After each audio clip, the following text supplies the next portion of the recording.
we are going to do a pan-India survey of close to 1 to 1.5 lakh people and derive the Indian standards for food sizes. So this is the biggest work that we have taken up. Starting from September, my people are expected to be in the field collecting the data of individuals ranging from small children to up to 55, and see whether we can create a new sizing system for the country. That's good. That's one major work which is going on. Second thing is that slowly but steadily the European market has started asking our tanners for their respective sustainability stories before placing orders with them. So we started working with a few footwear companies here to see whether we can help them create their sustainability picture. So that's the only thing which is currently going on, because people are not able to travel. That's the biggest challenge. So mostly indoor work is what is going on. But with this sizing, Dr. Schmel, as a project manager, I think that some time ago he also had a project jointly with you for food measurement in India. Yes. Do you have this report? If not, I can. I have that report. In fact, the same agency, Optimer, we are trying to have them back in picture so that we can gain from their experience also while we do it. At that time, it was the survey was for about 5,000 people. So we thought we will expand it now, have Optimer also on board, and make sure that what we are doing is right. Oh, good. That's what we are planning. So that's I know it's a lot of work, but it will be very useful because the domestic market is growing tremendously, and the comfort and fit would then improve if we have a sizing system of our own. Yes, and so from our end, we just prepared second edition of occupational safety and health guideline. And now we are preparing also training material or learning tools for this, so that it will be again available for all people, similarly as hydrogen sulfide and so on. So, and that's what also I consider part of. Now we need to go virtual also. Yes. That's another challenge. Yeah, that's so that's but yes, it's a lot of work. That's yes. No, actually, another thing which is happening is that slowly but steadily this byproduct utilization or the waste to wealth concept is also picking up. So that's also, we are trying to create the packages or baskets of technologies. So depending upon the tannery size and things like that, they can adopt it. So, and the government also has now come with the guidelines for the carcass and recovery and utilization for all those animal husbandry facilities or the goshalas. CPCB guidelines has now come out. So they have been all told to talk to CLRA and implement these things. Good morning, Dr. Rajamani. Good morning. Good morning. Good morning. Okay. Good morning, Ivan Karl. You will be able to get up very early today. Yes. Okay. Usually I wake up early. Good morning, Dr. Rajamani. Good morning. Good morning. Good morning to everybody. Good morning, Mr. Jha. Sir, Rajamani sir, good morning, sir. Good morning. Good morning. Hope you check up the audio and video. Everybody is able to. Yeah, it's fine, sir. No issues. Good. Is my sound is clear, Dr. Rajamani? It's clear. Okay. Bala or somebody can see with about other people, other panelists joining in. Sir, Can just just now, give sir, them a call and fix up them. Good morning. just now Bala Kameshwari is connecting, sir.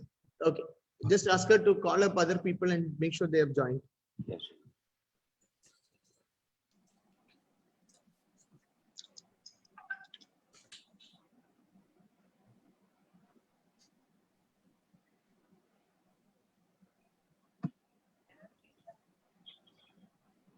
Hello.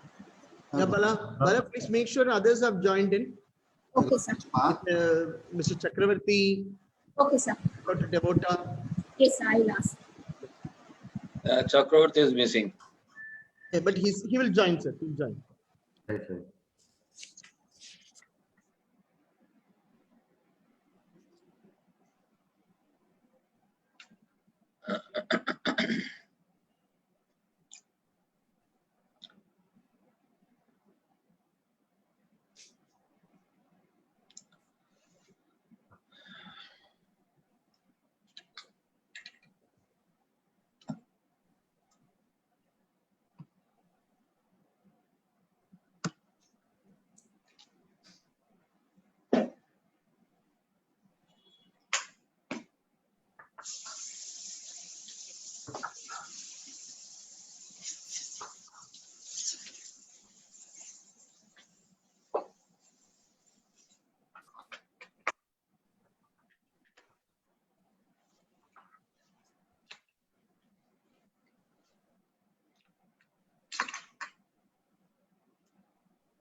Good.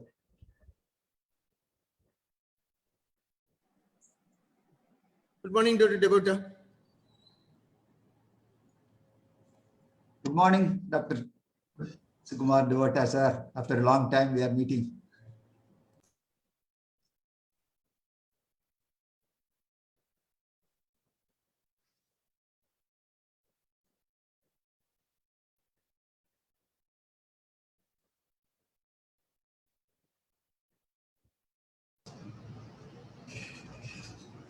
Good morning, Dr. Sriram. Good morning, sir. Nice.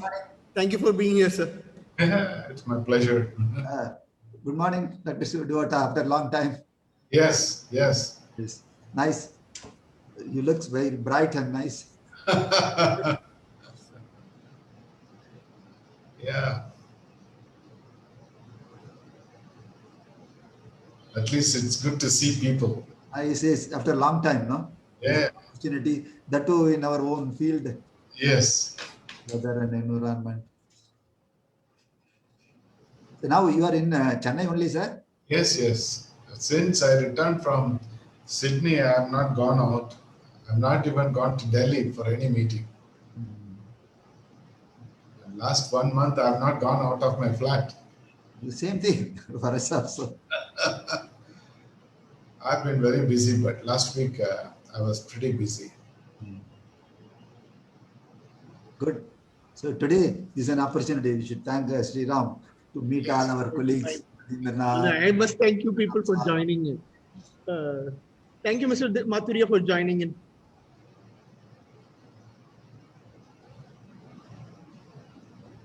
Good morning, Mr. Mathuria, sir. Good morning, everyone. Good morning. Nice A to hearty welcome to all. Good see you morning. in your office. At least we are able to see you here.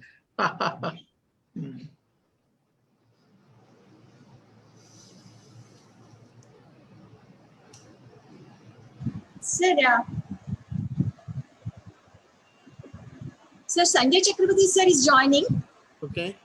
and Mr. Sandeep Singh after 10 minutes will join because it's now with the PM's meeting, Okay. and he definitely will join.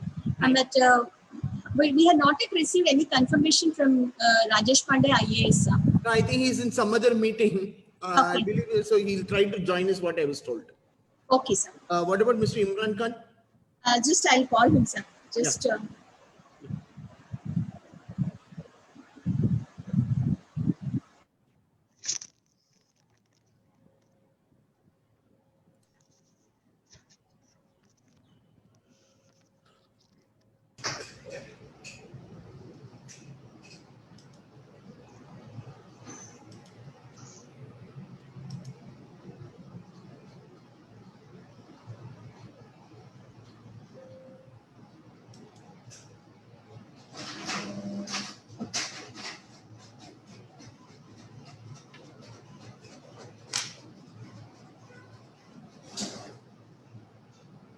Good morning, Dr. Bala.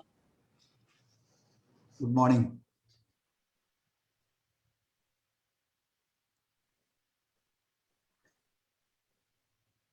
Rajamani, sir.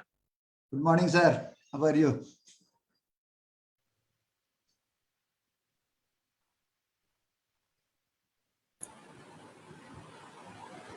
Good morning, everybody. Good morning to you, sir. Rajamani, good Seeing all of morning. you here. Morning. Good morning. Garg. Bala, good morning. Bala is busy. Busy with Bala, yeah. Bala is the organizer, so she's slightly busy. Dr. Rao, good morning. Yeah, good morning.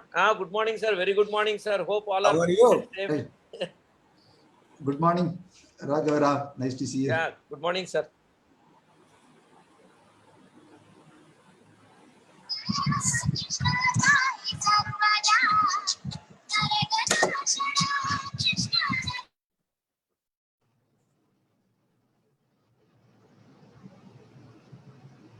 Good morning, Rajamani. Good morning. Dr. How are Rao, you, good sir? morning. Seeing after Good a long morning, time. sir. How are you? Good morning, Sriram. Good morning, sir. Good morning to all of you. All of you. Wonderful seeing you all together after a very long time. Yes, yes. Yes. It's a good. We are thankful to see all of you together. Yes. Shriram, how are you? Great, sir. Going on, sir. Speaking to you for a very long time. Yeah, going on, sir. As Okay, usual, I will long call time you. since CLR, right? Hmm.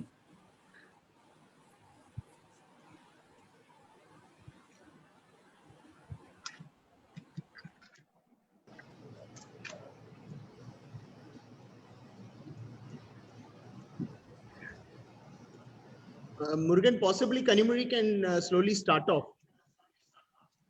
As others keep joining, Kanimuri can possibly kickstart the meeting.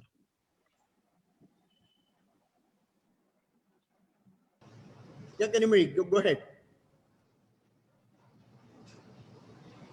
A very good morning to one and all. Request all participants to kindly ensure that your microphone is on mute. The World Environment Day is celebrated across the globe to respect and acknowledge everything that the environment has given us and to take the pledge that we will protect it. CSIR, Central Leather Research Institute, has always spearheaded the development and translation of several game-changing technologies contributing to environmental sustainability in the leather sector. Supplementing the theme of World Environment Day 2021, which is ecosystem restoration, CSIR CLRI has chosen the theme of leather, generation and restoration for this day. We take great pleasure in welcoming our respected dignitaries and our participants to this occasion. May I now request Dr. KJ Sriram, Director, CSIR CLRI, to deliver the welcome address. Please, sir. Good morning to everyone here assembled here, and we are extremely thankful that all of you are here on this Saturday to celebrate the National Environment Day along with us. I am extremely thankful that on this World Environmental Day, the topic chosen by the international body is very much apt for the leather sector. We have been talking about conserving the environment, yet going and pursuing the leather industrial activity so that there will be employment generation as well as income generation for a large number of underdeveloped countries as well as people. Today, we have been very thankful to have with us a huge panel of eminent people who have been working in the field of environmental research. I take the honor of welcoming Mr. Rajesh Pandey.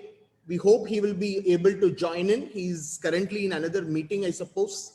Dr. Sukumar Devota, Mr. Ivan Kral, Mr. DP Mathuria, Dr. Sanjay Chakravarti, I suppose would be joining in shortly. Mr. Imran Ahmed Khan, I suppose he will also join us shortly. Mr. Sandeep Singh, Mr. Sushanta Malik, and of course to moderate this session, we have Dr. S. Rajamani, who is the best known face in the environmental field of leather sector today. On behalf of this institute and all those people connected with environmental research in this institute, I thank all of you panelists for having readily agreed to be in this panel discussion. Let me just take a minute to tell you what the intention is about this panel discussion. The first of all, the first intent is that we all should present a positive image about this industry. At a time when, in spite of being a byproduct of a natural material, the leather industry is being looked at for alternatives. We are being put alongside industries which have to be completely wiped off. This is essentially a perceptual problem. We need to stand together and to correct the perception about this industry. The second aspect that we need to look at is that leather processing cannot be one of the olden type, where you do whatever you want and assume that the common effluent treatment plant or the effluent treatment plant would take care of everything. We need to have the best practices in leather processing. We need to have also value addition to our waste. This institution has been trying its level best to bring out some technologies. Recently, a document on best available technologies that CLRI prepared has been circulated amongst all the IULTCS members, and we are looking forward to ensuring that document would become a ready reckoner of all available technologies that can be utilized anywhere in the world by this industry.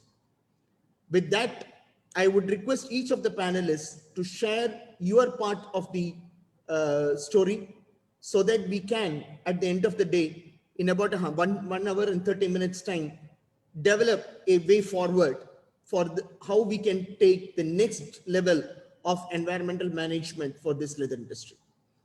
We have predominantly chosen Calcutta as our base, essentially because that's one area where the leather industry is going on very well, and we need to put a lot of effort there. And we thought that let us now take one cluster at a time and ensure that we devote all our strength and energies in that sector. With this, I thank once again all of you who have joined in. Thank you, Mr. Imran, for joining in. And I would now look forward to have all of you give us the best way forward for the future. Dr. Rajamani would moderate the session, and he will guide us in where we would like to take this forward. Kanimani. Thank you, sir. for sharing your thought-provoking words about environmental sustainability in the leather sector and for throwing light on the theme of the panel discussion.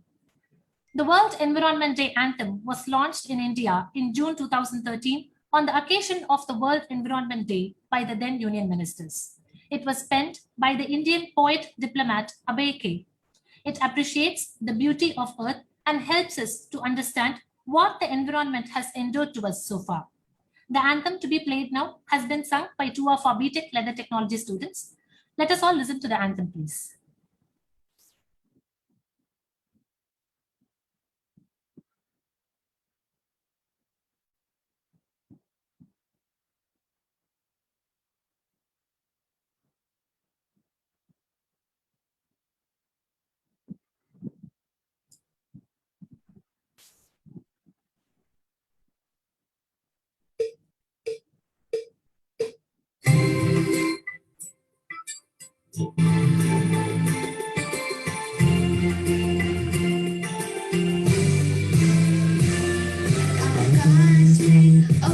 Cosmic Looper, the most beautiful planet in the universe. Our cosmic Looper, all the continents and the oceans of the world. United we stand as flora and fauna. United we stand as spaces of wonder. Black, brown, white, different colors. We are humans, and the earth is our home. We are humans, and the earth is our home. We are humans, and the earth is our home. We are humans, and the earth is our home.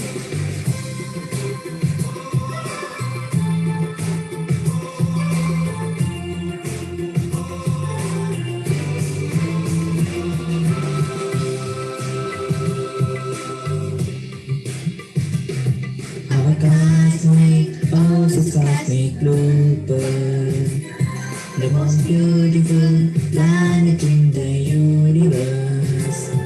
Our cosmic Looper, all the people and the nations of the world. All for one for all. United we all, the blue more the flag.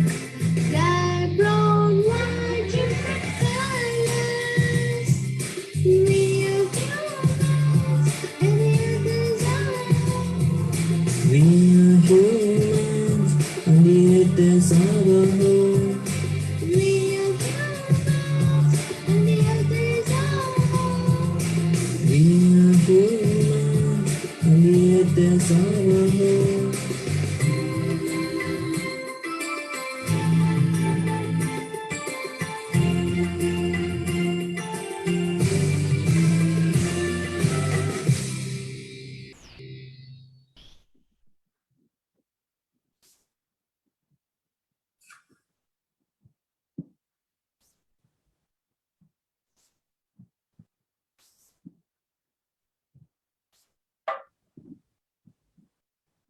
Thank you. Next, we move on to the core session of today's celebration, the panel discussion on the theme of leather, generation and restoration. We take great privilege in introducing our moderator and speakers of the panel discussion. The moderator for today's panel discussion is Dr. S. Rajamani, who is a renowned expert, international expert in environmental protection and cleaner production in the global leather sector for the past 4 decades. He is serving as the chairman of International Union of Environment Commission for the past 20 years and is a former director in charge of CSIR CLRA. He has published more than 120 research papers, technical reports, and patents, including improved chrome recovery and reuse system. He is a UNIDO expert and has served as an independent director in Ambur Economic Development Organization, LSSE, and other industrial development organizations as well. Now, I would like to introduce our panelists. Mr. Rajesh Pandey IAS is the Principal Secretary, MSME and Textiles Department, Government of West Bengal. He has obtained Masters in Public Policy and Management from Carnegie Mellon University with Fulbright Fellowship for Leadership Development. He specializes in power distribution, renewable energy, policy analysis and implementation, financial budgeting, and strategic planning. He has served as the principal government functionary at the district level, responsible for law and order maintenance, development and regulatory administration, and coordinates the functions of the state government departments. Dr. Sukumar Devota is former director, CSIR, National Environmental Engineering Research Institute, NEERI, Nagpur. He has contributed immensely to the field of chemical and environmental engineering and currently serves as consultant in this field. He has served and continues to serve in many prestigious national and international committees and is a consultant for leading Indian and international agencies, including CPCB, CSIR, DST, UNEP, and the WHO. He has published more than 200 research papers and has 5 US patents as a co-inventor to his credit. Mr. Ivan Kral is a project manager at the UNIDO's Agribusiness Development Department and has been actively involved in the organization of the Leather and Leather Products panel meetings of UNIDO. He has been a part of numerous leather industry-related projects worldwide dealing with cleaner production methods, treatment of tannery effluents, utilization and safe disposal of tannery waste, establishment and upgrading of leather development and training institutions. He is the chairman of the International Training Commission of the IULTCS and has authored several guidelines and papers for the leather value chain. Mr. D.P. Mathuria is an officer at the Central Water Engineering Services with about 23 years of experience working in water resources sector at central government level and has project management expertise in hydropower development, irrigation, and flood control. He is presently working as Executive Director, Technical, under National Mission for Clean Ganga. In addition, he was also associated with activities related to National Water Mission of National Action Plan for Climate Change and has served as the Member Secretary of the Upper Yamuna River Board. Dr. Sanjay Chakrabarti is the head of the institute in addition to the permanent charge of Professor of Leather Technology at the Government College of Engineering and Leather Technology, Kolkata. He has acted as a UNDP Fellow in UK. He has more than 30 years of experience in the teaching profession and is actively involved in academic and research activities. He serves as an expert member in committees of prestigious organizations and is a subject matter expert for environment. He has more than 50 publications in national and international journals. Mr. Imran Ahmed Khan is currently leading a group of companies in Kolkata in the real estate and leather sector. He has a Master of Business degree in sustainability and is also interested in exports, hospitality industry, and business development. He has also been elected as the Committee of Administration member of CLE and the General Secretary of Calcutta Leather Complex Tanners Association. He has professional experience globally and is a member of professional bodies too. Mr. Sandeep Singh is presently working as Director at the Ministry of Environment, Forest and Climate Change and is involved in control of pollution, water and air, and is also the Additional Project Director for Society of Integrated Coastal Management. He has more than 25 years of experience in the field of environment management, including monitoring regulatory provisions and policy formation, prevention and control of industrial and urban pollution, and river rejuvenation. He has served in CPCB, CSIR NEERI, and also as the Director Technical in the National Mission for Clean Ganga. Mr. Susanta Malik is an entrepreneur involved in marketing activities through development of the products of several Indian and foreign organizations. He is also working as General Secretary of Indian Leather Technologies Association, ILTA.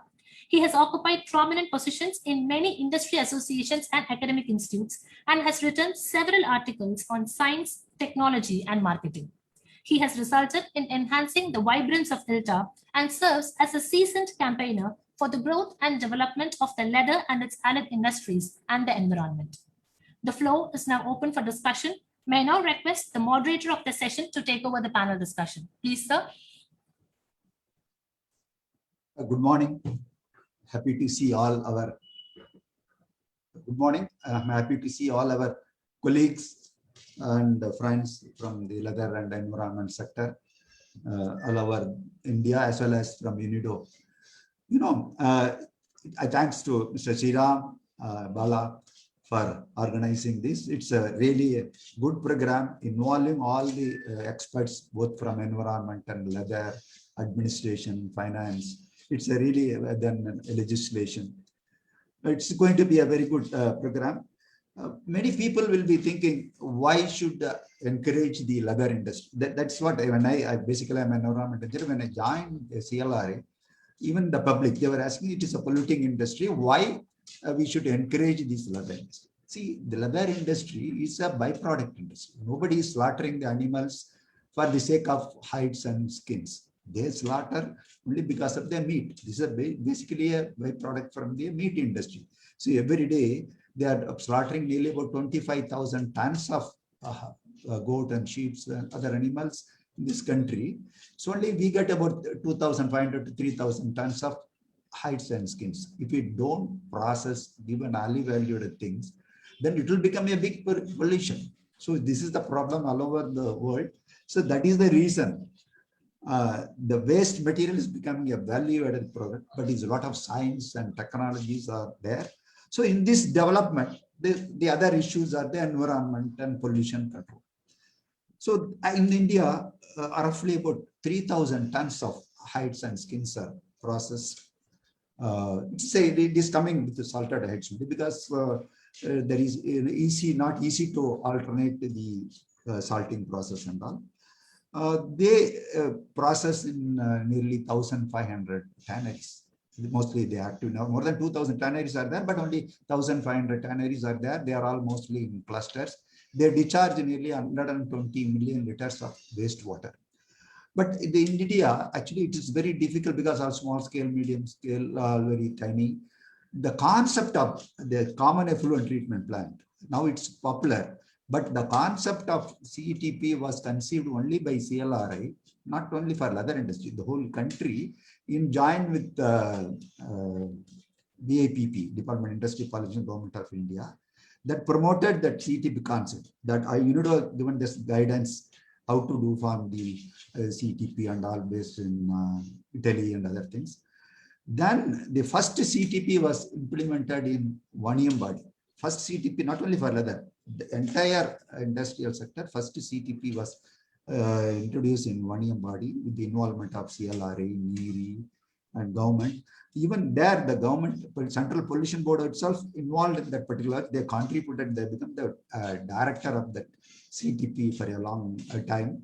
These things done even before the Environment Act was introduced in this country. That's the vision of our seniors, Naidamma, Tyagarajan, and all these things. They found that these things should be developed. That's why they parallelly developed the environment technology, chemical engineering, biotechnology, and other things. So these things they developed and implemented. In addition to this, depending upon the locations, each location have different problems. If in South India, they got a different problem. If you go to Kanpur, Jajmo and all, it's very clustered, closed one. You cannot have an individual plant. Even you cannot have a independent effluent treatment plant common. That's why they introduced the Indo-Dutch program and the Ganga Action Plan, the combined effluent treatment, tannery effluent mixed with the domestic wastewater. The new technologies were developed under cooperation. The anaerobic treatment, USB technology, their chrome recovery system that was developed by CLRA and promoted by UNIDO. It is being utilized all over the world. But that's why the technology developed in a developing nation, now it is adopted all over the world. I think we should thank UNIDO and Ivan Call for disseminating all these technology now everywhere. Then if you come to the relocation of these things, even the Calcutta, there was a major issue nearly 30-40 years. The tanneries were located in the middle of the city, Tangra, Tapsia. If you see now the Science City, ITT Sonar Bangla, there it was only our 300 tanneries were there, Tapsia, Travajira. The concept of relocation was conceived by CLRA. Dr. Tyagarajan was there, and then he discussed with the West Bengal government and agreed to resettle with them. It was a major task, and the resettlement of the 300 tanneries with the central effluent treatment plant. So all this concept, technical thing, basic things was given by UNIDO, but the entire detail engineering of the CTP, complex, then waste treatment, the implementation. But thanks to the Ministry of Environment, Forests and this, West Bengal government, they're given funding. They're closely involved. Actually, they're deputy a special officer for that particular project. We were all interacting, and even in CLR also, the entire team, environmental, leather, chemical engineering, all people have joined together, worked for nearly 10 years and implemented a 20 million liters effluent treatment plan in 4 models. Even the same technology, whatever we develop, it's being replicated. Whatever now their expansion is going also, mostly the same technology, whatever it's given there. So, but still, in parallelly, a lot of new technologies have also been introduced. For example, because of the environmental problem, new regulations. In Tamil Nadu, they have implemented the zero liquid discharge system, introduced the membrane system. Also, the high-tech technologies, ozone treatment, high-rate jet aspirators and all. But all these technologies are going on parallelly. All these technologies, not only the end of treatment, CLR simultaneously done a lot of work on the cleaner production. The UNIDO also done a lot of help. Cleaner production means you reduce the pollution at source. That will be the best, particularly total dissolved solids and all. And whatever possible, we have to do the treatment in a sustainable way. But the regulations also going on changing. And also why the continued upgradation. Many people are asking why you are upgrading. But there are a lot of changes in the process, upgradation. They use quality chemicals. When the characteristics changes, same time the regulations also being improved. They become more stringent. We have to upgrade all these technologies. It is being done. Actually, if you see that, we should thank DAPP and National Mission Ganga.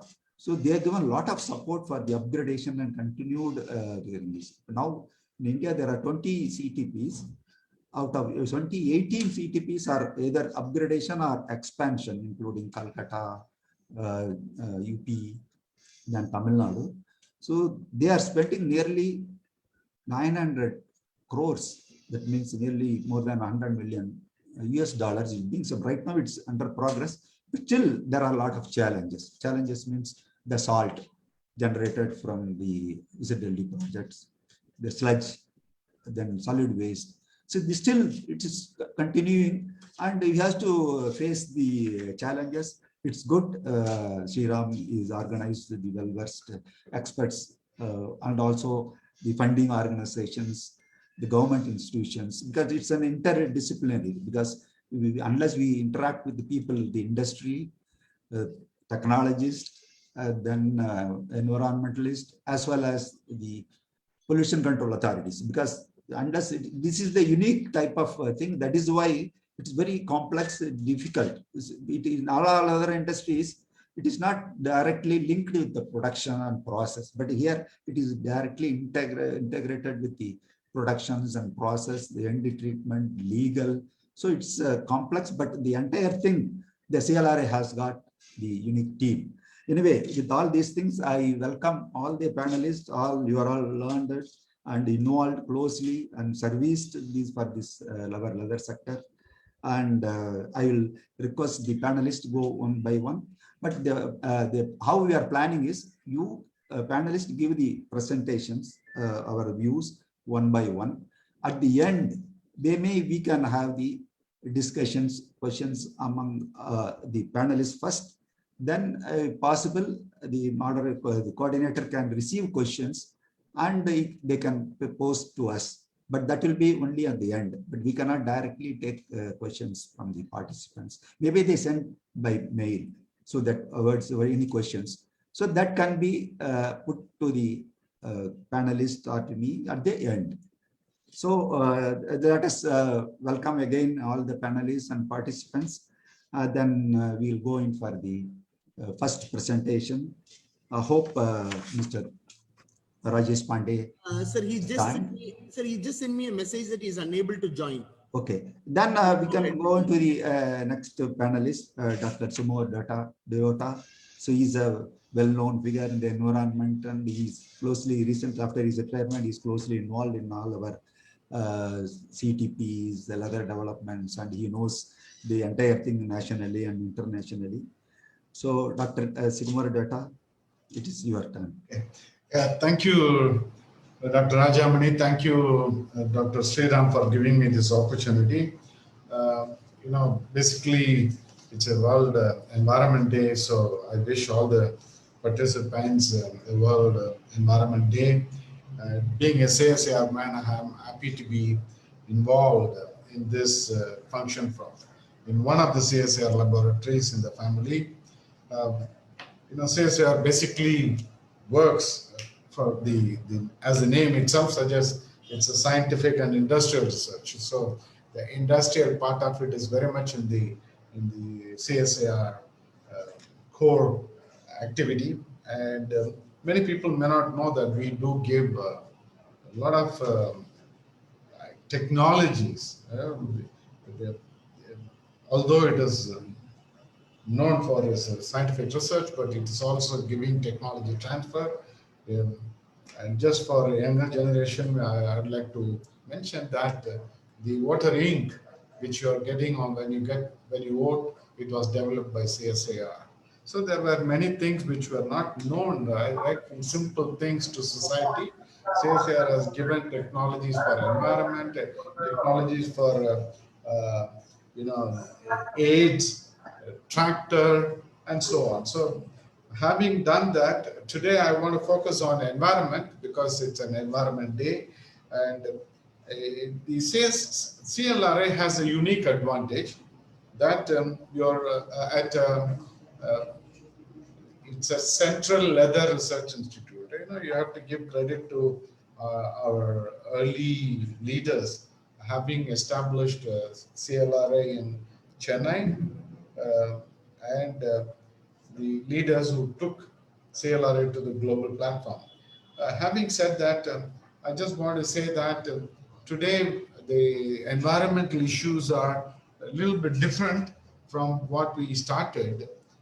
So one of them is sustainability, so sustainable development. So whatever you do, CLRI, I suggest that you reflect with respect to sustainable development as well as a sustainable development goal. How does the activity fit into sustainable development goal? There are 17 goals. I'm sure you can, if you really reflect the 17 goals, at least about 7, 8 will fit into your domain activity. So as I said, the CLRI has a unique advantage that you are focusing on leather. I see a lot of developments like Dr. Sriram mentioned about the best available technology, and CPCB has come out with directions for leather sector in India. So if you look at it, the CLRI can contribute to environment management, technologies for cleaner technologies for leather sector, and one of the major things is compliance to regulatory regulations.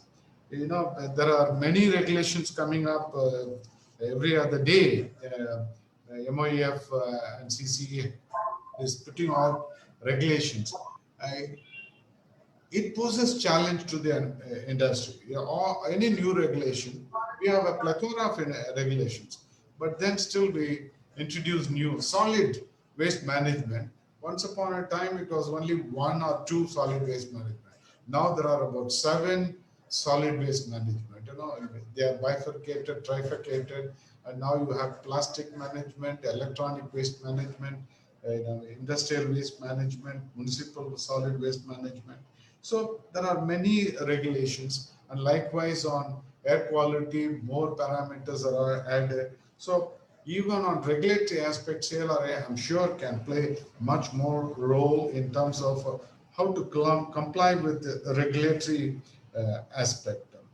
And while everybody talks about environment management, one of the fundamentals of environment management is avoidance. So how do we avoid pollution itself is a was one of the fundamental aspects of environment protection. The management comes, the solution control comes later. So how do you manage, how do you avoid avoidance of pollution? So even excess water usage, or segregation of streams, waste streams, and segregation of waste, solid waste, and utilization of solid waste, looking into circular economy, all these things, there's plenty of opportunity for CLRA and leather sector to cooperate and solve. Because you have no waste is a waste. You know, when you go to green engineering, one of the commandments of 10 commandments of green engineering is thou shalt not look at neighbor's waste. It is derived from one of the 10 commandments that thou shalt not look at covered neighbor's wife. So that is, they have just converted it into thou shalt not look at neighbor's waste, which means no waste is waste. Really is not a waste. You have to convert waste into wealth. So we have to look at how to minimize waste and how to convert waste into wealth. One problem which I have been deeply involved is zero liquid discharge. CLR has done, very good work, excellent work, contribution to zero liquid discharge. Dr. Rajanamani himself was involved. And we are familiar with primary, secondary, tertiary treatment. And then we go to membrane, UF and RO, and you get water recovered. The problem starts with the discharge, the salt separation and purification. This is still an unresolved issue. People are storing salt and they don't know what to do with that. On regulatory front, you cannot keep on storing it. You have to get rid of it. It costs money. So I think this is where we need some focus. How do we resolve the salt purification and salt reuse? And there are attempts made, but you need a little bit of physical chemistry and chemical engineering. It's not, unfortunately, the salt purification or salt separation and purification is not core leather sector. It is really a core chemical engineering sector where I come from. So you need to collaborate with chemical engineers to look at multiple effect evaporation. How do we manage salt purification in situ? It is possible if you understand physical chemistry, the salt solution, the salt chemistry, the solution and the precipitation, then where it is likely to occur, mostly in the 5th or 6th or 7th sector, depending on how many effects you have. Last but one or last but two, if you take a tap and then try to concentrate that, you may be able to separate the one of the salts, and then you can recycle the rest of it, and finally you get sodium chloride. So instead of getting a mixture of sodium chloride and sodium sulfate, my suggestion is try to look at in situ separation of the salt so that you don't need to worry about getting rid of the salt. This is how I would suggest, and I stop here. Thank you.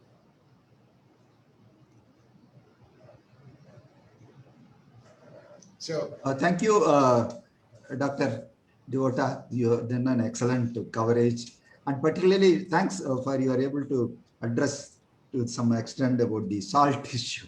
The whole thing is we introduced the ZLD system with fanfare, but you know how difficult the facing problem, because the main constraint in this ZLD system is the safe disposal of the accumulated mixed salt. I think really it's a problem. That is why the others also a bit reluctant in what to do. But still, we have to dispose the existing salt. I think your suggestion addressing the source segregation, it is really a good idea. I think this has been tried. I think Mr. Mathuria, I think he has also suggested the same thing. One of the CTP, 2 CTPs in Uttar Pradesh. I think he will also tell something about that. And before that, Next, we are going to hear the presentation from Mr. Ivan Kahl from UNIDO. He's a very sincere and devoted person, and even though it is holiday, he come to the office and attending our program. It is very early for them, and we are all learned from our tough taskmaster, Mr. Bullion. He was a very tough master, but he's done a lot of things and the environmental things, not only in India, all other countries, developing new technologies, and also he taught us how to do things project. So that's why we hats up to him. And so on his line, he has come, he's in charge for the leather wing in UNIDO, and he has also done a lot of work in Kanpur, and they are the pioneers in giving ideas for this Calcutta leather complex. I request Mr. Ivan Kahl to make his, I think he is also making small presentation as well, his PPD, and give his presentation. Welcome, Ivan Kahl.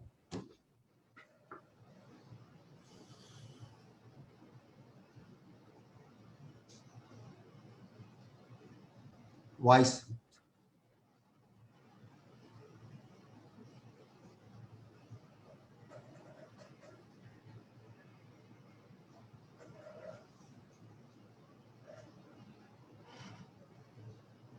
Good morning. Sorry, I forgot to unmute my microphone. So now we are listening. Yes, it is. So very good morning or very good afternoon in India. I'm really very pleased, and I would like to thank for invitation to be panelist within this discussion, as it is a very important one, and also India is an important global player in leather sector, and also technology provider for the leather sector in the worldwide. So I will very briefly talk about UNIDO, just to introduce it. And I think that what is also part of environmental day, it is that we, I think, jointly as a leather community, we should promote either, let's call it safe leather or leather safety. It is not going. Oh, just sorry. So just very briefly introduction. UNIDO functions. It has two most important functions. It is a technical cooperation. It is implementation of different projects for our member states, and then global forums.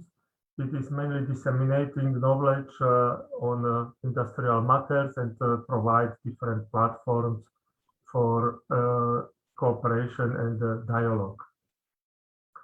Today, we have so-called industrial sustainable development, which covers partnership, of course, also jobs and skills, capacity building. Of very important component is environmental part, and technology transfer to shared prosperity. For the leather value chain, we can even assume this kind of modules. Firstly, assessment or benchmarking, improvement of market access, modernizing and upgrading industrial capacity, and then the training and industrial manufacturing skills, and innovation in the leather industry. Environmental sustainability is a very important part, especially for the leather. And then we have global forums, so-called UNIDO Leather Panel, where always I think that participants also from Asia and India were very active. And now we have very new and innovative knowledge and new learning platforms and blended training courses. And what is this leather safety or safe leather? It should be safe for workers, it should be safe for community, and it should be safe also for users. So it means that workers, they should have safe working environment, also good working conditions. And I'm also very pleased that during the project in India some time ago, there was prepared a very good manual on occupational safety and health aspects. And now we have released the second edition. It should be safe for communities, so we should not, we should save environment for communities and also for people. And it should be safe also for users. So it means, for example, avoidance of restricted substances and so on. Just general features of projects. It is promoting good management, of course, environmental sustainability, corporate social responsibility, occupational safety and health at the workplace, appropriate gender standards, appropriate attitude towards child labor, financial discipline, respect for acceptance of different culture, and the human resource development and skills development. So these are just the main pillars of our activities in the project. And ensuring environmental stability is this topic of today. It is mainly promotion of proper environmental technologies to minimize also solid air and liquid emissions, introducing and implementing cleaner and more effective technologies, building also know-how and capacity in effluent treatment and cleaner technologies, occupational health and safety, and assist strengthening structures, technology transfer centers, which are able to promote clean technologies in leather.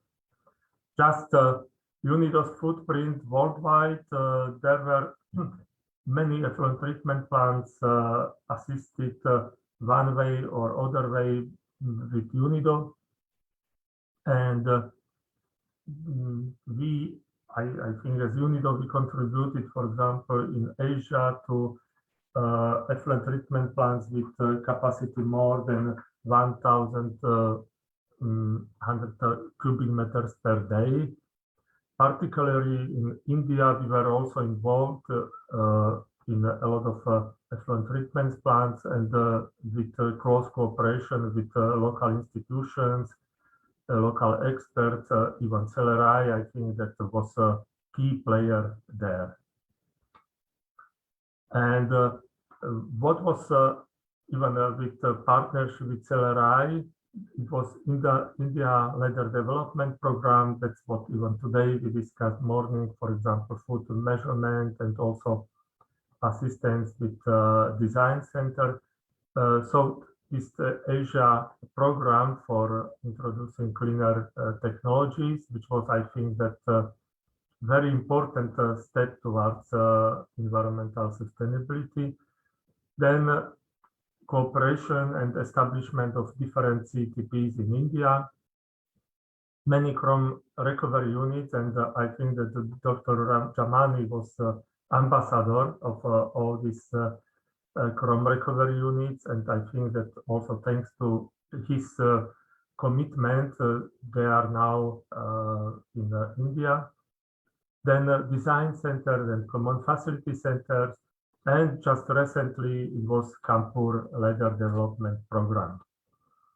UNIDO was involved and cooperated on, for example, in design of effluent treatment plants, and it started with design, but also with implementation. And this is what I think is our pride, that we were involved in establishment or upgradation of some effluent treatment plants, but later on,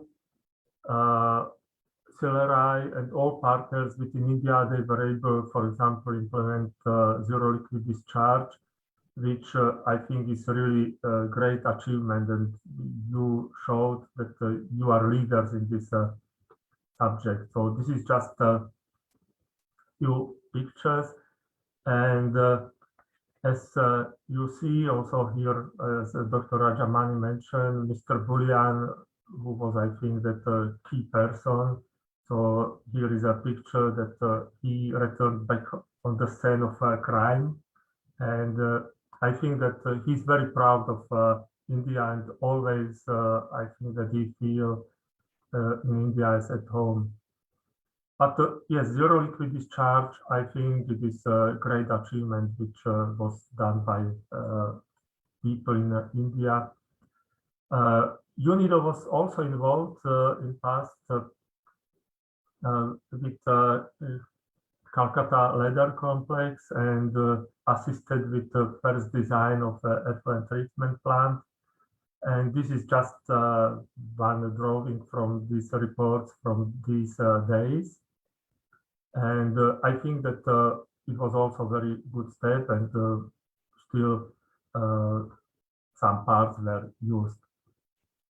Now I will jump even to a few years ago when we jointly implemented the Kanpur Leather Development Project, and we proposed and we were able to use some new innovative technologies which were promoted there as a solar water heating, solar air heating, also hair saving technologies, which were not only, as Dr. Ramajani said, not end of the pipe technology, but mainly to reduce pollution at the source. And then we had even an innovation award ceremony for those leaders at the time.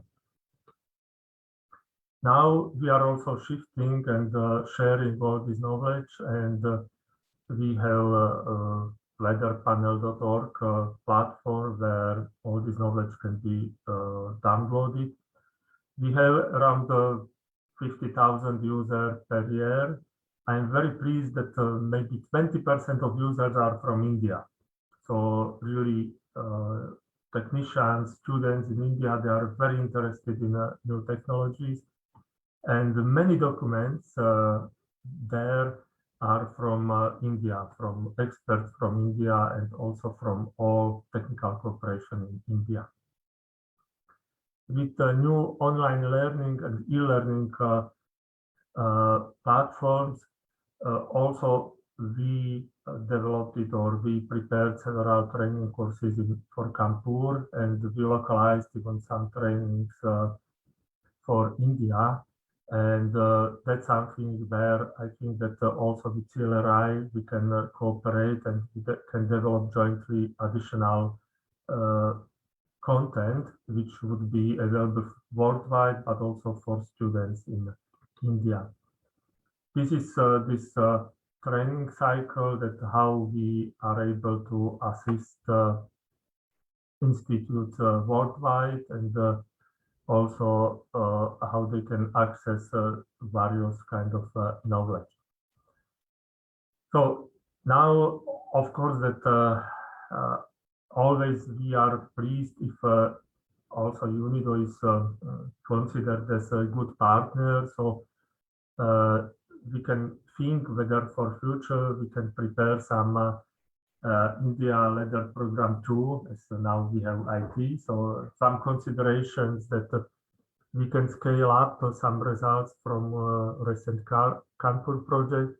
We can focus even more on occupational safety and health, so that really producers will be able to assure customers that everything is properly treated. With environmental issues, of course, that's what was already said, that we need to focus on all emissions, water, air, but also solid waste, which is very important. All this cannot be without training and learning, so there we can assist with introduction of new learning tools. And of course, that only it's possible in partnership with local institutions, CLRI, leather associations.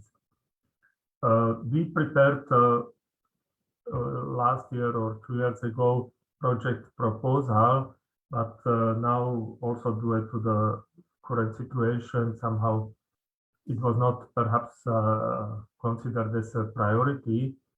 But in any case, we can prepare adjusted proposal based on priorities from industry and also from the government. So the most important for this second LiDAR program is strengthening partnership between all us and all institutions. So thank you very much. I hope that I did not take too much time for this presentation. Thank you. Thank you, Mr. Ivan Kal, for your overview presentation, how UNIDO is involved in technology development, clean air productions all over the world, particularly focusing India and your cooperation with CLRA. I think you were mentioning about the India 2 program, the phase 2 program. I think that's what I understand. Probably to meet the present requirements, maybe of Calcutta or in South India, maybe if it is a little bit updated or fine-tuned in cooperation with the CLRA. I learned from UNIDO being of DAPP, they are interested because that's what it has to match with the current requirements. And there is scope. I think we appreciate your initiative, and this can be sorted out. That's what I feel. I think CLRA, Mr. Sriram, and you can discuss with Mr. Ivan Kal and for planning the second phase. So thank you. Again, we are going to the next presentation by DP Mathuria. He is the Executive Director from MMCG. Initially, I thought that he's only an executive person management, but finally I learned that he's a technocrat and they got a lot of knowledge and the effluent treatment environment, and he has given a lot of inputs even in the approval of the CTPs in Ganga Action Plan scheme, particularly Jajmau, Unnao, Bantar and all. And I request Mathuria give his views and presentation. Welcome, Mr. Mathuria. Thank you, Dr. Rajamani. And in fact, good afternoon to all the eminent participants to this this seminar. When it comes to, I'll straight away start with the tannery sector, into which the Namami Gange program of Government of India is looking into. Well, we at National Mission for Clean Ganga are committed and working in a mission mode towards restoring the wholesomeness of our national river Ganga. And obviously, there are numerous pollution issues which have been with which we are struggling for abatement of those pollution sources, point sources, and tannery sector has been one of them. In fact, it has been traditionally and historically one of the most infamous sector, towards which all the fingers were raised when it comes to pollution in River Ganga, particularly in UP stretch.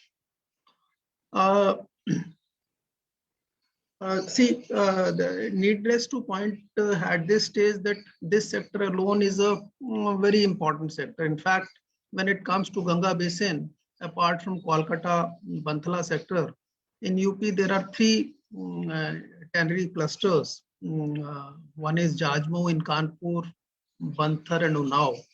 And each of this sector has its own problems, and it has its own, important things which has to be looked into. It is the sector which has been providing, in terms of socio-economic parameters, it has been providing employment to large number of population running into 2 lakhs.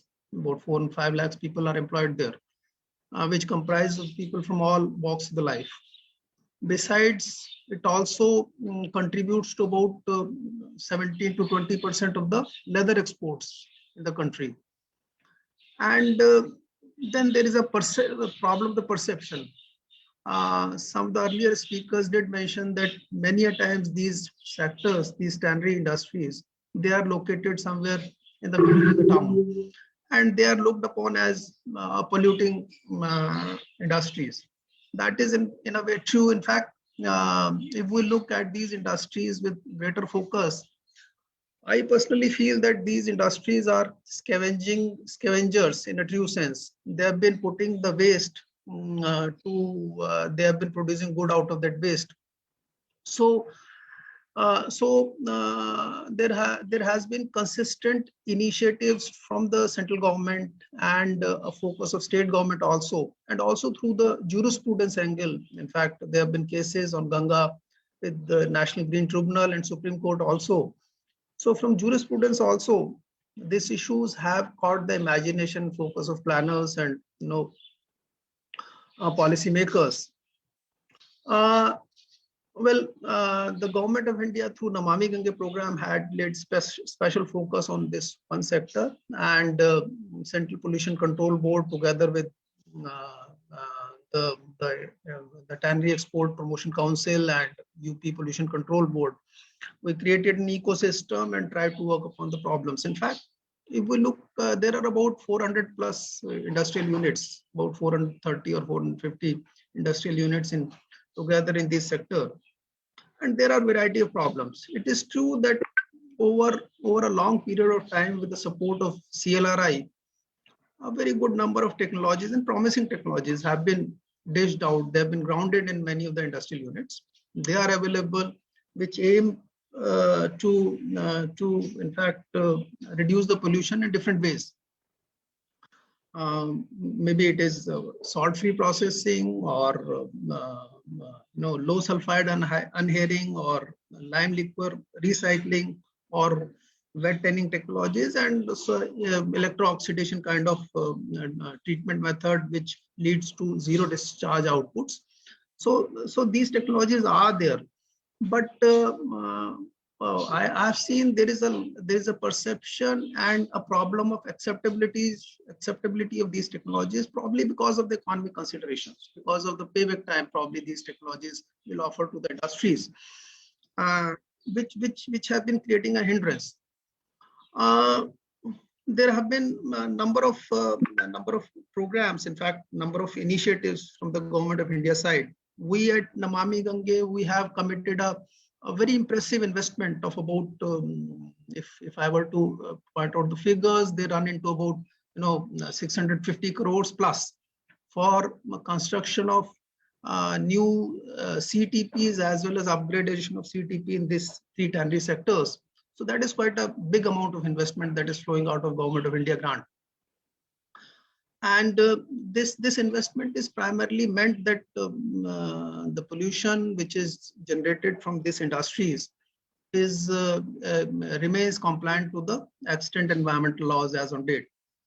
And if the industries on their part are also suffering on account of the compliance standards, there is an annual cycle wherein these industries are forced to be shut on during the period when there are special snans or special festivals in the Ganga at Prayagraj and other places.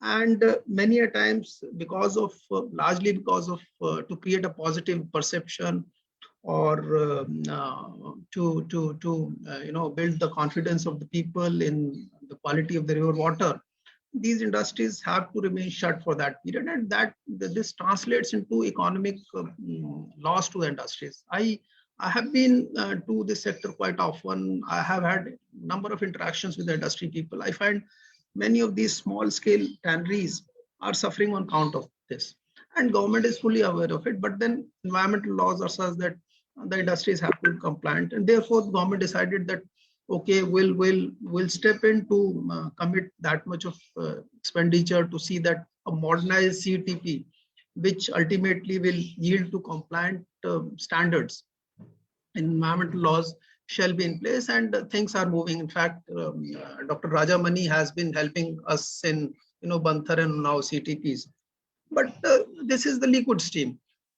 if you stroll around, look around in the cluster, you'll find other problems. Lot of solid waste. You'll find a lot of solid waste, cuttings, scraps from the heights, strewn all over.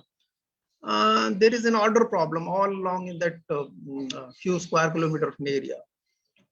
You'll find the condition of the drains absolutely septic, which is certainly not acceptable from environmental standards. And particularly on this Environment Day, when we say that ecosystem restoration, which is in fact theme, and we say about SDG goals, and particularly SDG goal number 9, which is for industry, innovation, and infrastructure. It appears that in spite of all those efforts, there is a lot to be done in terms of sustainability. And this keyword of sustainability has to be handled by the government and civil NGOs and civil society alike, besides the industry association. So another problem which I wanted to focus at this stage is the solids. What do you do with the solid waste?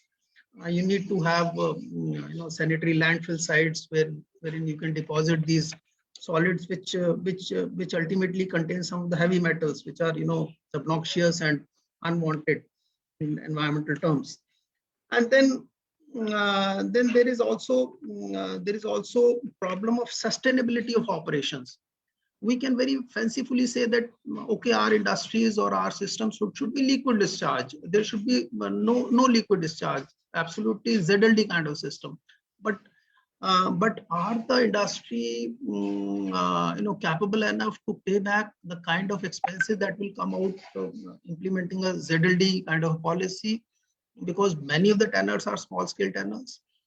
This question needs to be answered. And then coupled with this ZLD concept is the concept of what do you do with the TDS? Because this industry traditionally has been looking at a very, very high TDS loads, which ultimately is that TDS is to be converted from one form to the other.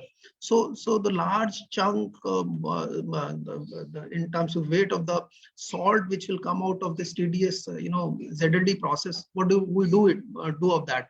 So fully conscious of these constraints, we took a practical decision and went ahead with a dilution based kind of a system. And we were willing to experiment with the system and also to wait and watch whether the new CTPs will remain compliant or not. In case they are not compliant, then probably we'll go in for ZLD. So these are the problems which this particular sector is struggling. And this is a big gray area through, and in fact, it is a maze through which this industry has to be taken out. Otherwise, there appears to be a cycle, there appears to be a vicious cycle wherein mortality of the industry might become a question at a later stage.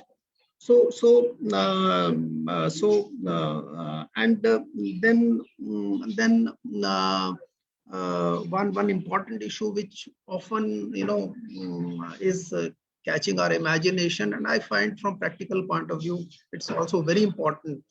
Many of the technologies, in fact, CLRI has come out with list of the technologies for various process parts, in fact, pre-tanning and tanning parts. Their pricing of these technologies and the way in which they are to be introduced among the industries, that aspect has to be looked into. That is a governance aspect. There has to be hand-holding. For example, I like to point at this stage that we together with one of an NGO, in fact, it is Netherlands government NGO with its Indian offshoot by name Solidaridad. We ran a project under phase 1 in Jajmou sector, and second part 2 of the project is underway, wherein these positive interventions, both in terms of the introduction of green technologies, their acceptability among the industry people, and to showcase the success story, and also to look at the payback period.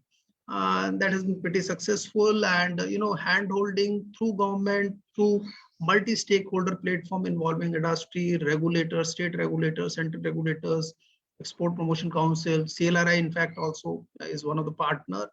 And we ourselves saw that these small but positive initiatives do root themselves in that ecosystem and provide the kind of results we are looking. Obviously, we cannot look at the mortality of the industry. Industry has to be there. It is a source of employment. It is also source of a lot of economic boost in the area. So, and of late, state government together with government of India has come out with a new what they call leather park in rural Kanpur Dehat area. It is going to be a very big cluster where we do hope. In fact, there are only plans that right from the word go, modern systems of conveyance and treatment will be in place. And one more issue, conveys, because most of the time these industries are appearing in cluster. They have been traditional legacy industries which have come out over a long period of time. So there is there is a problem about conveyance of the pollution from the industry to the treatment place. So these are some of the very peculiar problems, apart from many good things we have been discussing all along. So I'll close at this point. I've flagged many of the issues on which government is struggling together with industry. And we are quite optimistic that we'll be finding a very encouraging and environmental sustainable solution to the problems, at least in these three sectors on which we are speaking today. Thank you, Lord. Thanks a lot. Thanks to the organizers for giving me time to present our perspective at this forum. Thank you.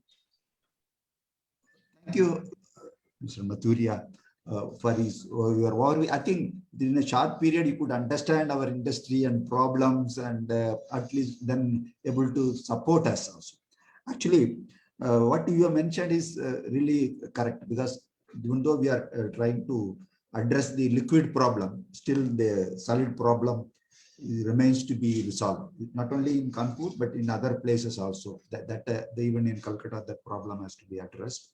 And one good thing in the Ganga Action Plan is, in all other world, the other even Nile River and other places, what they have done, they are not tried to resolve the problem by keeping the industry. What they have done, they asked them to move away from Egypt and all, Cairo. They asked them to move all the tanneries from the Nile River to the Suez Canal area, the desert area.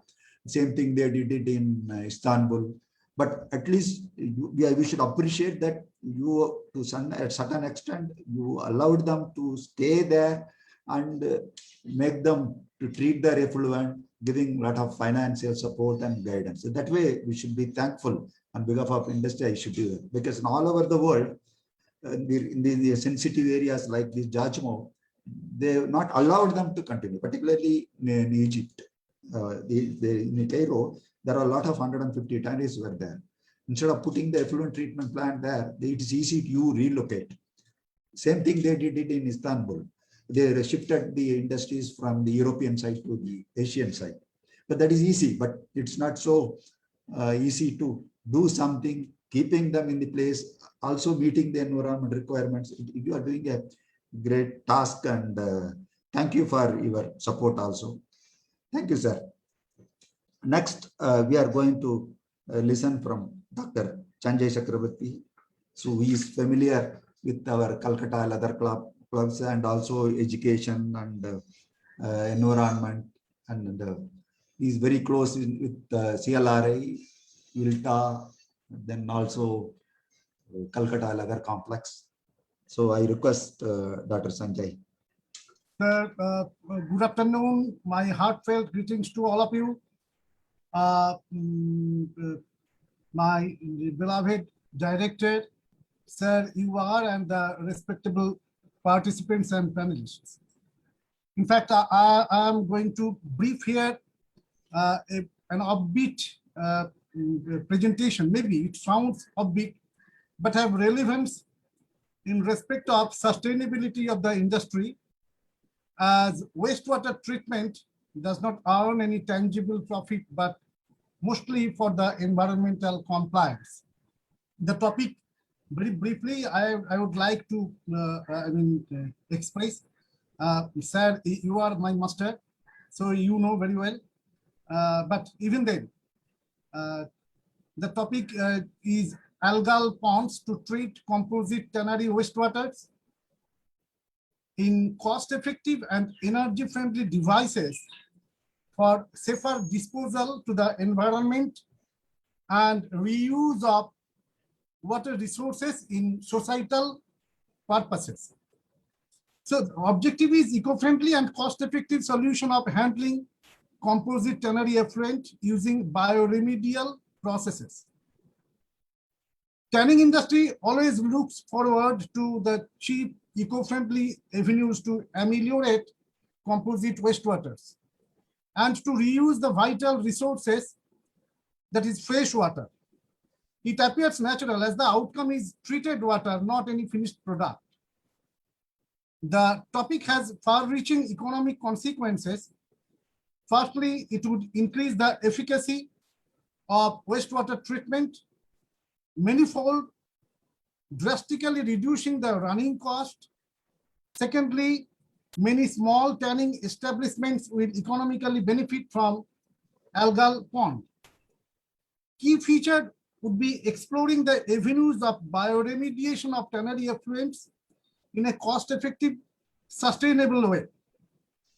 A pilot project work on algal presence and the influence in the wastewater treatment for different toxicants, both raw material, raw effluents and finished treated wastewaters of tanning industries have been carried out, and the outcome has been published in JSLTC UK, where the algal pond designing, community structure,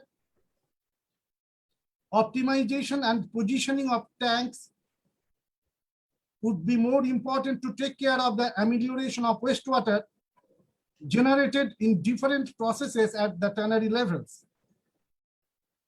Importance of algal ponds or lagoons in treating the composite tannery wastewaters at tannery level is being studied. In-depth flora and fauna diversity study, spatial and temporal variations in community structure, amelioration efficiencies depend on wastewater inputs and optimization and positioning of algal lagoons. CETPs are the only known technology to combat tannery effluents in a scientific way so far. In fact, the cost factor to run the CETP is huge, and the land requirement is also huge, about 1.4 hectare per MLD. Different publications from different parts of India other than Kolkata and abroad pointed out that algal ponds and lagoons are doing wonderful handiwork for faster amelioration of toxic effluents in relatively little expense. In this context, region-based algal ponds or lagoons would be important to develop, utilizing the concepts of phytoremediation by microphytoplankton and filamentous algae symbiotically living with the bacteria with potential nutrient uptake rates. Even in the Indian context, the physicochemical processes combined with the biological processes is the better option for the treatment of tannery wastewater. But apart from all these, the safe release of treated effluents would be more important for safe and sustainable agriculture and pisciculture, on which nearly 1 lakh village artisans depend at least in East Calcutta wetlands. Tannery is one of the important industrial sectors of West Bengal that earn a sizable foreign exchange.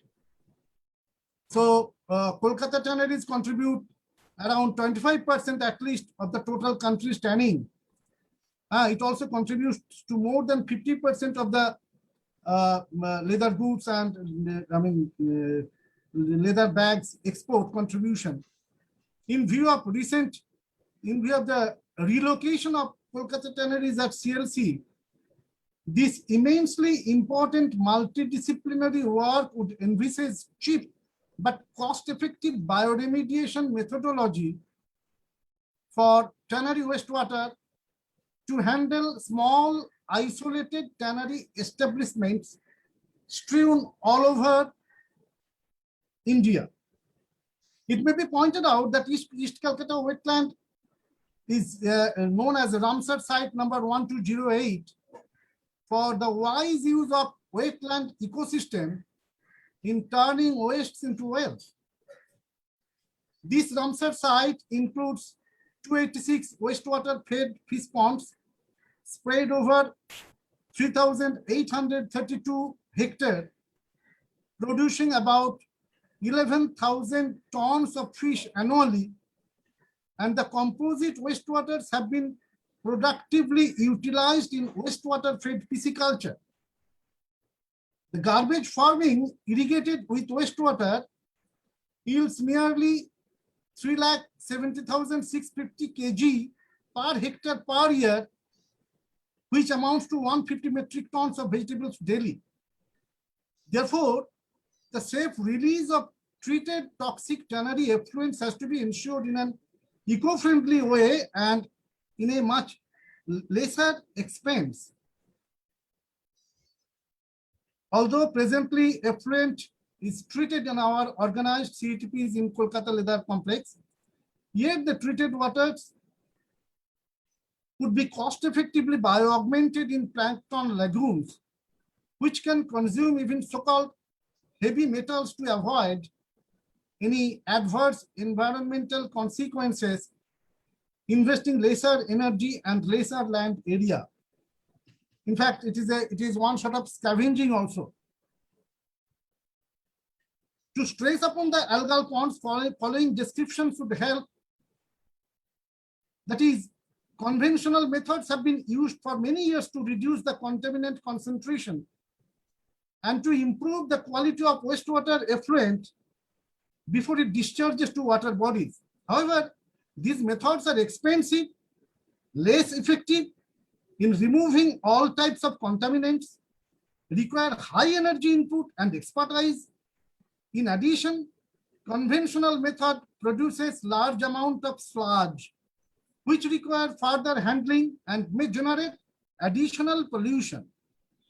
These limitations encourage researchers to explore the alternative method, and that is the algal treatment, algal ponds, which have been gaining interest due to its dual role of bioremediation of wastewater as well as generating algae biomass, which can be used in bioenergy generation, pharmaceuticals, organic fertilizer, and animal feed.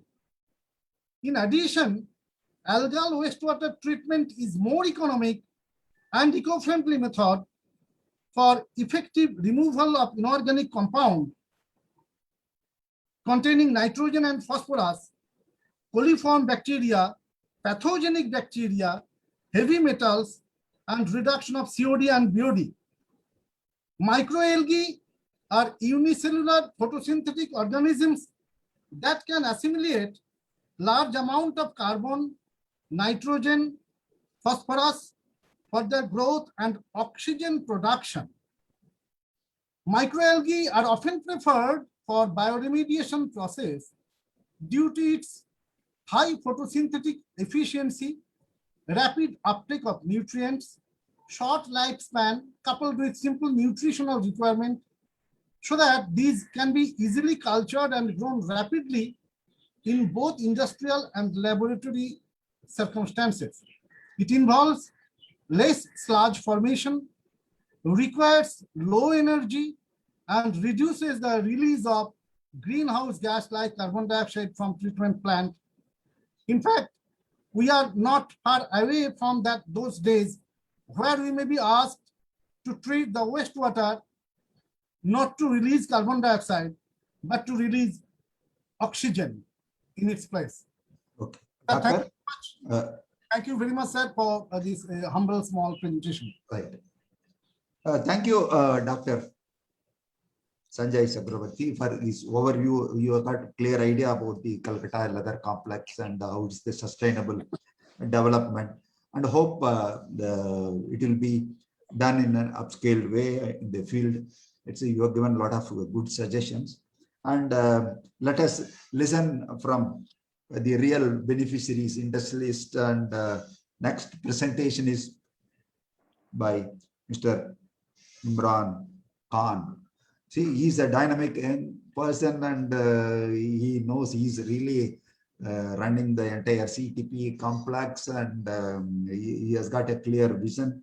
And I request Mr. Imran Khan to give his views and sustainability, and also you can you got the freedom. I think among all the panelists, see, he is representing the industry and the entire big CATV, biggest one in India.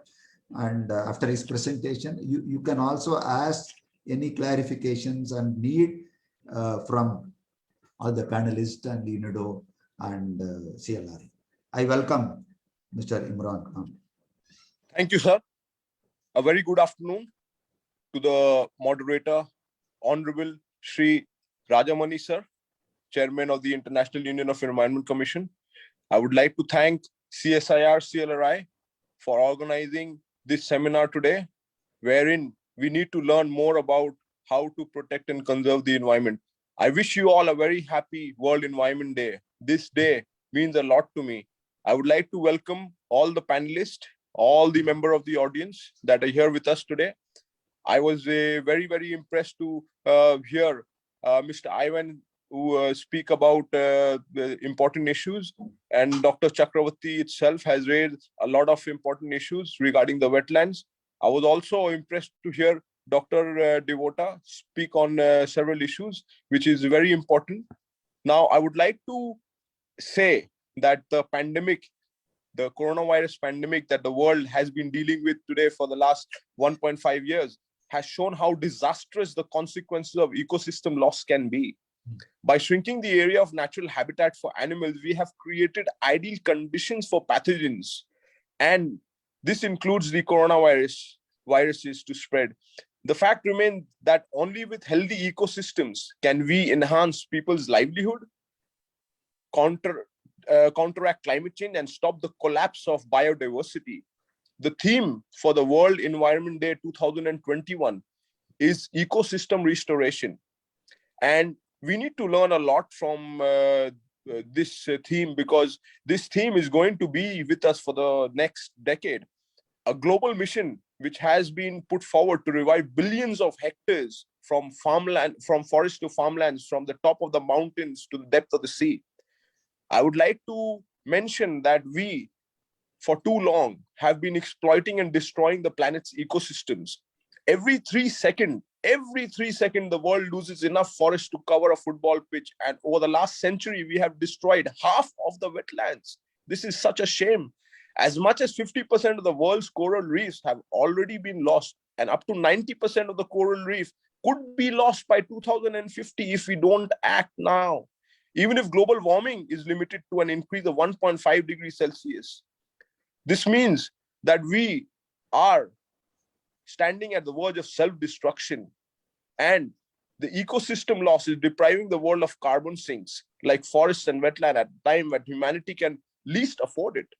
Global greenhouse gas emissions have grown for 3 consecutive years, and the planet is one place for potential catastrophic climate change. We must now fundamentally rethink our relationship with the living world, with the natural ecosystems and their biodiversity, and work towards this restoration.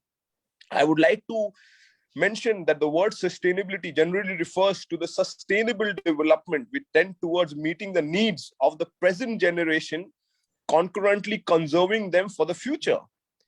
Now, I would like to mention that with reference to the above perspective, sustainability, as I see for the leather sector, which is a very important topic for us, that this is the sustainable development is the only future for the leather sector, not only in India, but globally.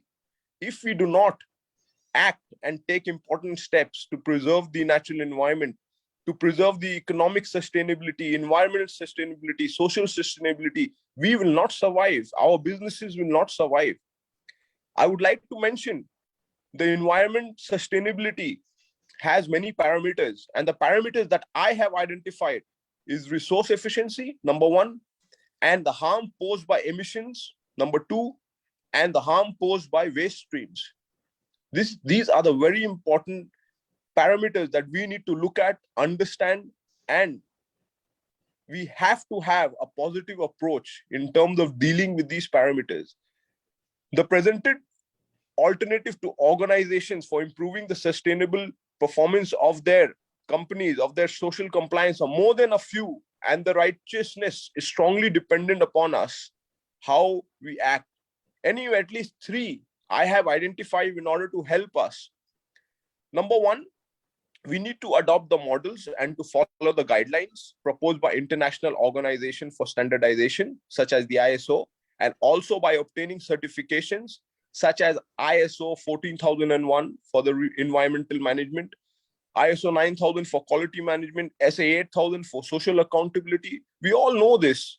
It's a ISA model to be applied to all entities of the SC taking these certification. It ISA method to uniform into the SC, the operations. To follow, number two, to follow the principle of total quality management with respect to environmental and social aspect without questioning any certification, but defining a set of rules for suppliers, carriers, employers, and stakeholders in general. Number three, to select a set of corrective actions to improve the sustainable performance of integrated SC on the basis of indicator framework. This model can then be used only with the support of a strong information system able to get, collect, and synthesize the information coming from the SC operations. The analysis of these measures can guide the manager to choose the actions able to improve the performance of the SC in terms of the environmental and social performance. So these are very important things that we need to look into. The leather sector is facing a lot of challenges due to the ownership pattern, due to the environmental impact on the industry, due to the technical barriers, due to the economic barriers, due to poor legislation and lack of supervising facilities, the dependency of us on the market for meat, like sir has said in the very beginning, that leather industry is a byproduct industry. Now we have to look and we have to see how we can reduce our global carbon footprint, how we can be more sustainable, how we can add value from our waste. And I would like to mention to you that with the help of Dr. Balashri Kameshwari, a few years ago at Calcutta Leather Complex, we have taken numerous steps to control our pollution. Why? Because we know that the leather sector is generally categorized as a highly polluting industry. The polluting nature of tanneries, which is evident from the intolerable odor, is also a problem which tends to be high because of the presence of organic and inorganic toxic metal salt residues. Treatment mandatory for the tanneries are necessary, but I would also like to put forward that we are only looking at one part of the leather sector, the tanneries. We need to remind ourselves pollution takes place in the form of many things: water pollution, soil pollution, air pollution. Water pollution is being looked into, but soil pollution is not being looked into. It is only been looked into in terms of the tannery sector, but in terms of the leather goods sector, we all know that the entire turnover of the leather goods sector is more than 5-6 billion US dollars in a year. And the total waste, the scrap, the leather cutting waste that is coming out is not going to any secure landfill in India. We are not using that waste to add value, to generate value from it. Rather, we are disposing it along with our municipal waste, which is a big concern for me because I manufacture leather and I do not want the industry to be associated with things we should not be associated with, because these will have consequences for us in the long term and will also affect the way we function. So we need to look into this particular problem that has been long ignored. When we talk about the leather sector, we only talk about pollution coming in from tanneries. We never look at the pollution and the source of pollution from other allied industries in the leather sector. Now, I would also like to mention that Bala Madam and CSIR, CLRI has supported us from the way in 2013, since I have joined Calcutta Leather Complex Standards Association in the capacity of the General Secretary. And we have developed biogas. We have used the tannery sludge. We have used the tannery shaving and fleshing waste. And we are generating biogas on a pilot scale. And now we want to do it on a full scale so that we can use this energy. We can use the biogas to generate energy and use it for our leather complex in a much bigger scale. This will be very good for us because we will be using clean energy. At the same time, we have partnered. We've just heard about Solidaridad. I would like to mention to you that we have participated with Solidaridad and we have tied up with them, and we are awarded under the Switch Asia program a grant of 3.2 million euros, of which 80% is a complete grant. And we are using those organizations to help strengthen the leather sector, especially the tanning sector based and operating from Calcutta Leather Complex. We are generating new systems. We are generating, Stall is also a partner with us. PC is also involved with us. And we are now coming up with cleaner technologies. We have come up with a desalting machine. With the desalting machine, we are going to take the salt out from the heights. And now we are going to see that the TDS will be reduced by approximately 33%, which is a lot. And I think the cost of these machines are not much. And we are going to ask all the tanners in Calcutta Leather Complex to install these desalting machines that is going to be patented by Solidaridad itself, so that something can be done in terms of reducing the TDS, because we know that the parameters that are being put forward by the statutory authorities are going to be very strict in the near future. So we are taking such steps. At the same time, what we have done is we have taken the CETP sludge, and with that sludge, under the Switch Asia program, we are doing all these projects. We have converted the sludge into paver tiles, and we are now approaching the state government under the leadership of our Honorable Chief Minister Mamata Banerjee to allow us to use these paver tiles in the footpaths, in the leather complex itself, outside tannery zone, so that all the solid waste that we generate, the sludge waste, the cutting waste, is not gone into landfill, is not gone into, because it's very costly. We pay at Calcutta Leather Complex about 3,000 rupees per metric ton just to dispose our hazardous solid waste. And there's only one company that is there that collects our waste and takes it to the only facility, which is in Haldia. And it is of no purpose. The money goes down the drain. So then we have tied up with Solidaridad, with CSIR, CLRI, and not just biogas, not just the paver tiles, but we are also coming up with ways in which we can come up with leather boards. We can come up with compressed cutting waste and leather shaving waste, and we can use it to manufacture heels in the shoe industry, because we know that the human population will double itself. That means we will need more shoes, we'll need more clothes, we'll need more food. So why don't we prepare ourselves? Why don't we see what Vietnam, what Thailand, what Cambodia, what other people are doing? And I have learned that you should always follow policies that has been tested, tried, and has been successful.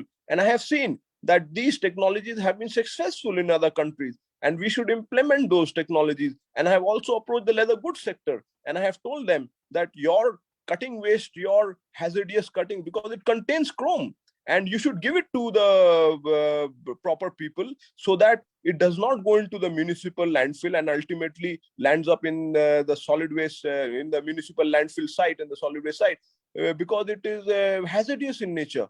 And it can destroy, it can have long-term consequences on not only us, but also the planet itself, because it is ultimately getting mixed with the soil.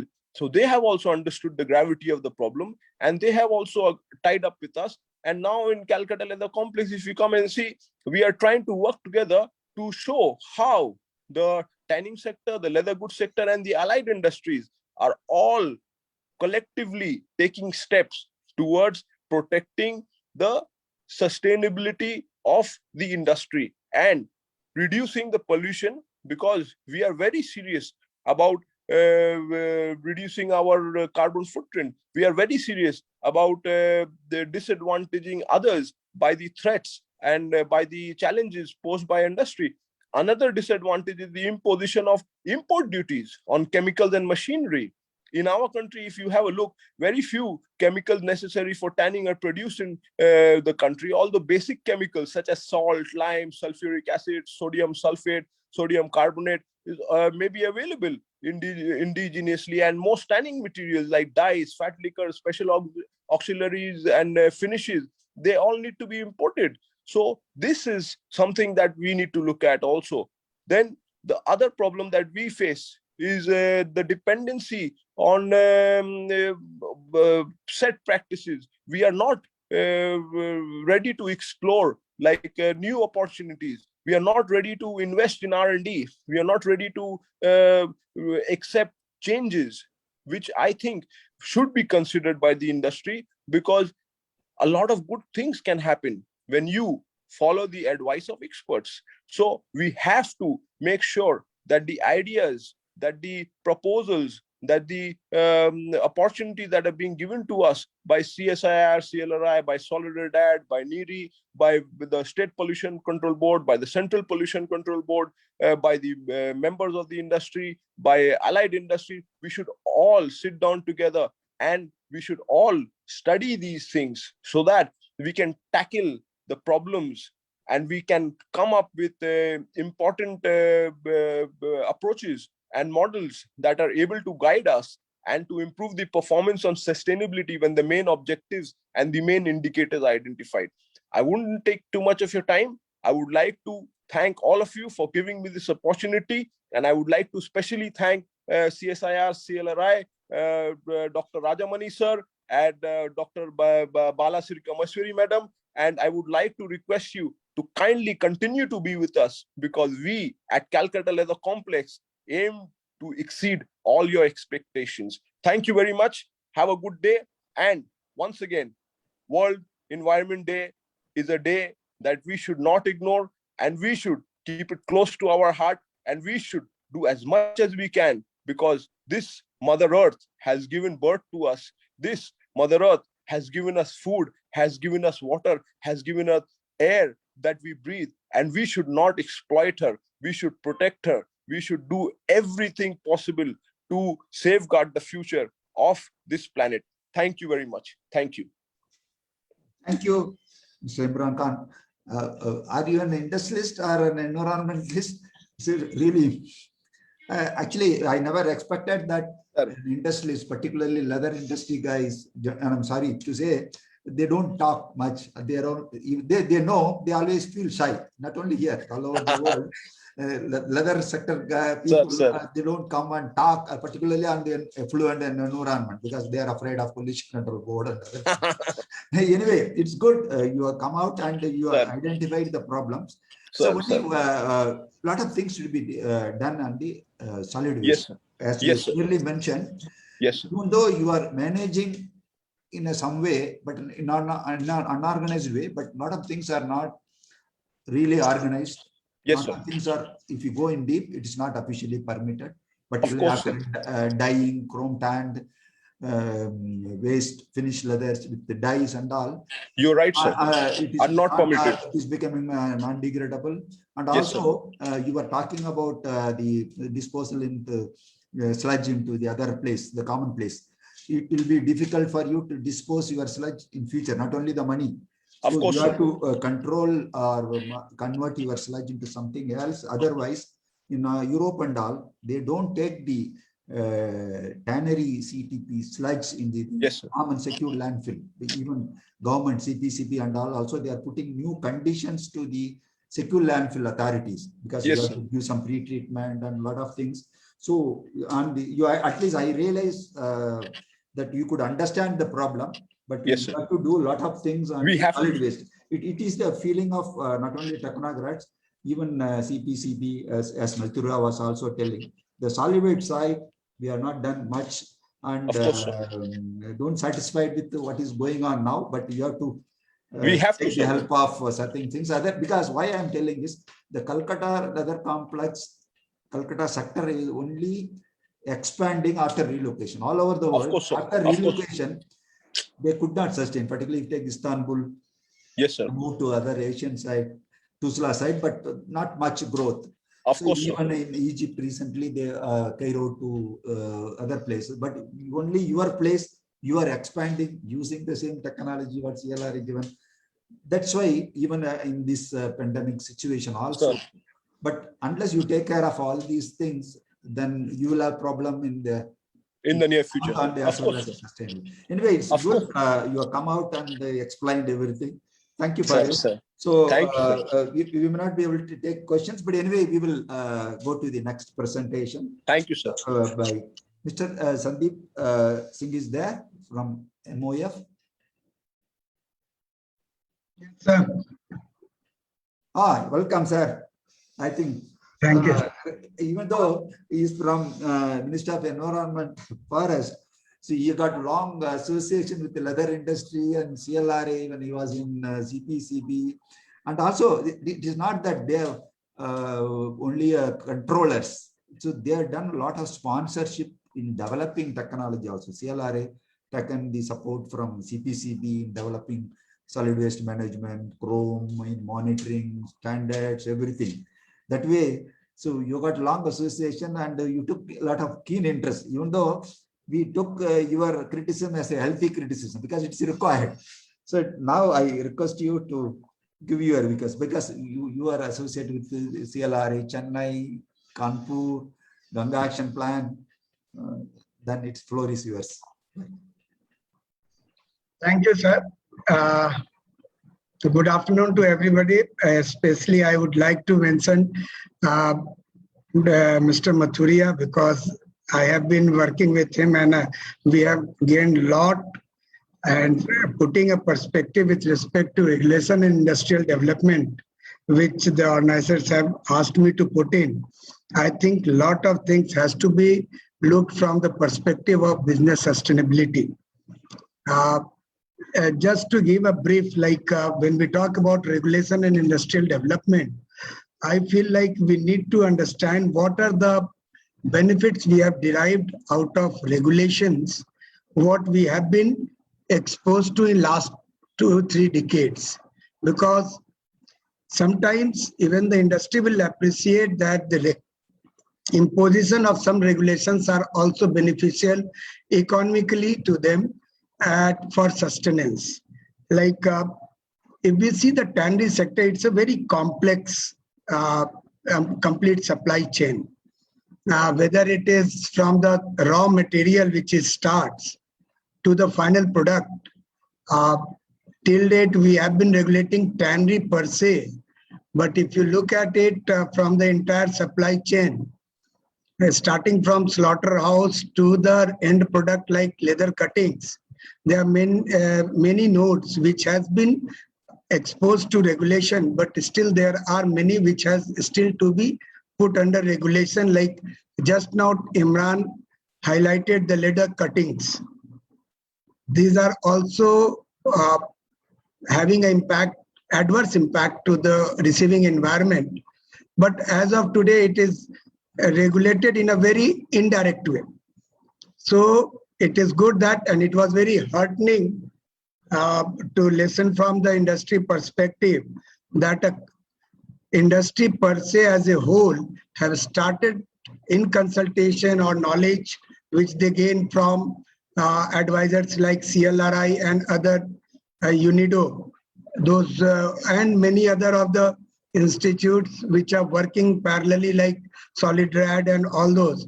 These knowledge are put in together, and it was very good to hear that the industry itself is taking a holistic approach instead of end of pipe treatment, which has been till date a concern.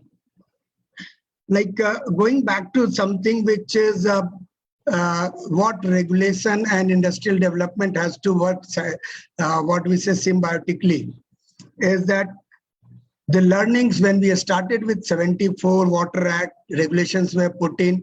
Before that, hardly people were aware. Slowly, government realized it and they started promoting, enabling the provisions of CETP, which was a major game changer for tannery. I think the major beneficiary was the small scale. When we started in 90s, the CTP, it was regulation come enabling provisions, and the government is there not to put up a regulation, but facilitate enabling so that the industry also survive. If the industry does not survive, the infrastructure which has been created, those all become non-sustainable. And good examples are there, CTP itself. Having said that, various regulations like customer-based regulations are there, and there are inland environmental regulations. So if I put it into two parts, it is obligatory, which are commanded by the customers, where the industry take its own internal regulation like ISO, various certifications, improving in adopting clean technology for making it more cost competitive to the international market or domestic market. When regulation comes into play, the sharing of information comes into play, then the big industries which they do best practices that percolates to the smaller industry, and there are ample examples which has been practiced, and we all have gained as a sector in tannery. And this is not hidden, like whether it is tannery in Tamil Nadu or in Ganga Basin. Now, yes, major emphasis till date was to water aspect. Now, if I will take water per se as of today, where we stand, there are two types of water regulation which industries are exposed to. And then one is on CTP aspect, where almost I can say 90% of the industries are there. So it is a collective effort done over a period of time. People have learned, improvised, and most of the CTPs are working to the satisfaction of most of the regulator. Even with the new stringent norms which has come out in 2016. Surprisingly, these industries have come forward, maybe because of instrumentally through Pollution Control Board bit hardship, but they have been resilient and they have come up to the expectation adopting ZLD. So what we did was we have changed the form of pollutant from liquid to solid, and now that is a major concern when we talk about lakhs of tons of salt lying in the CTP and industrial premises.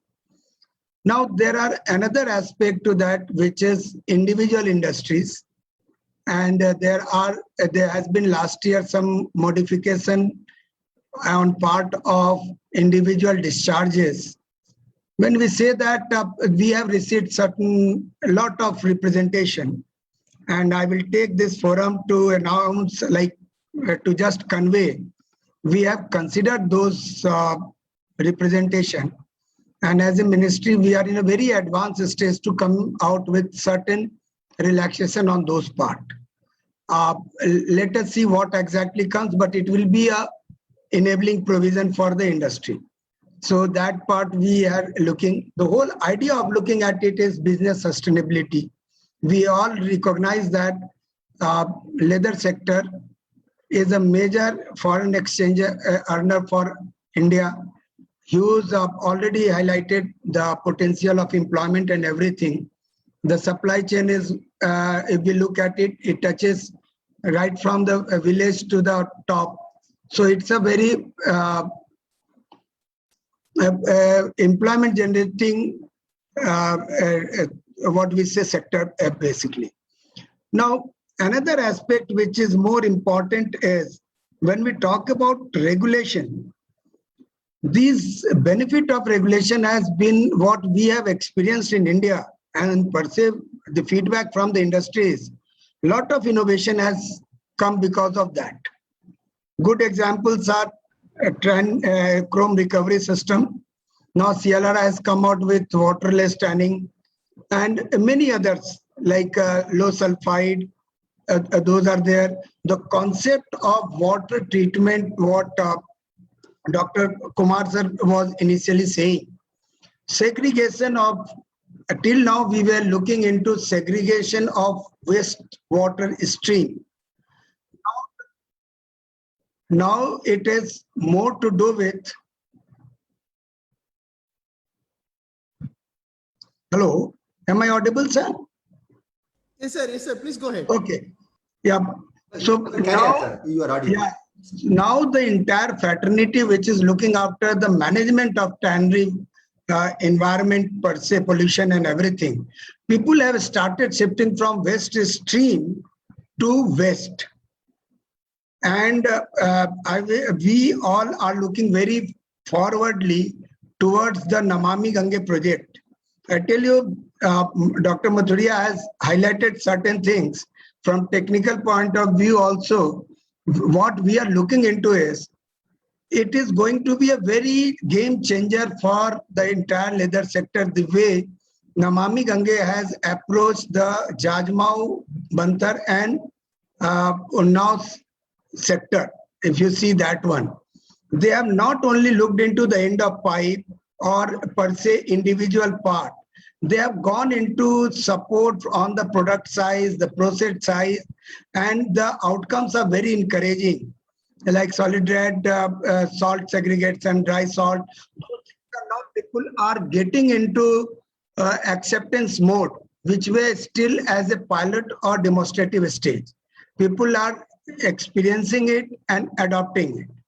And these are slowly going to change the total load going to be managed. See, end of the pipe, we are looking for management. And once the management fails, you need to have a regulation for that. So if it becomes a self-sustaining, the cause is eliminated, most of the things get solved at its source. And then you don't need to have that much of regulation, because that becomes part of the process. And the business aspect, like business demands those things because to be in competitiveness. So these things are which we are looking for.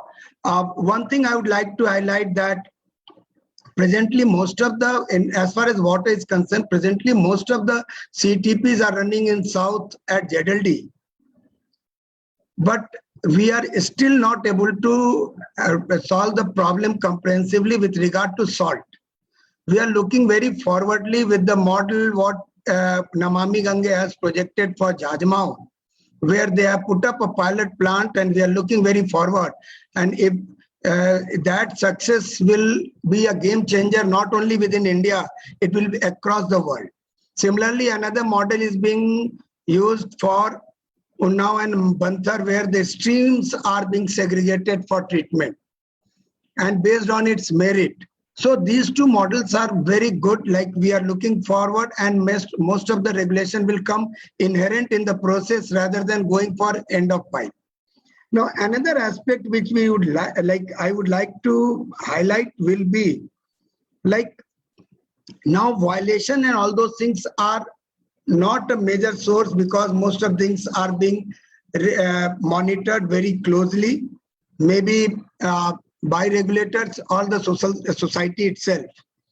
But when we look at it from the obligatory part, most of the industries being customer driven, they have started use of chemical, like when you go for rich compliance, many of the things are taken care of.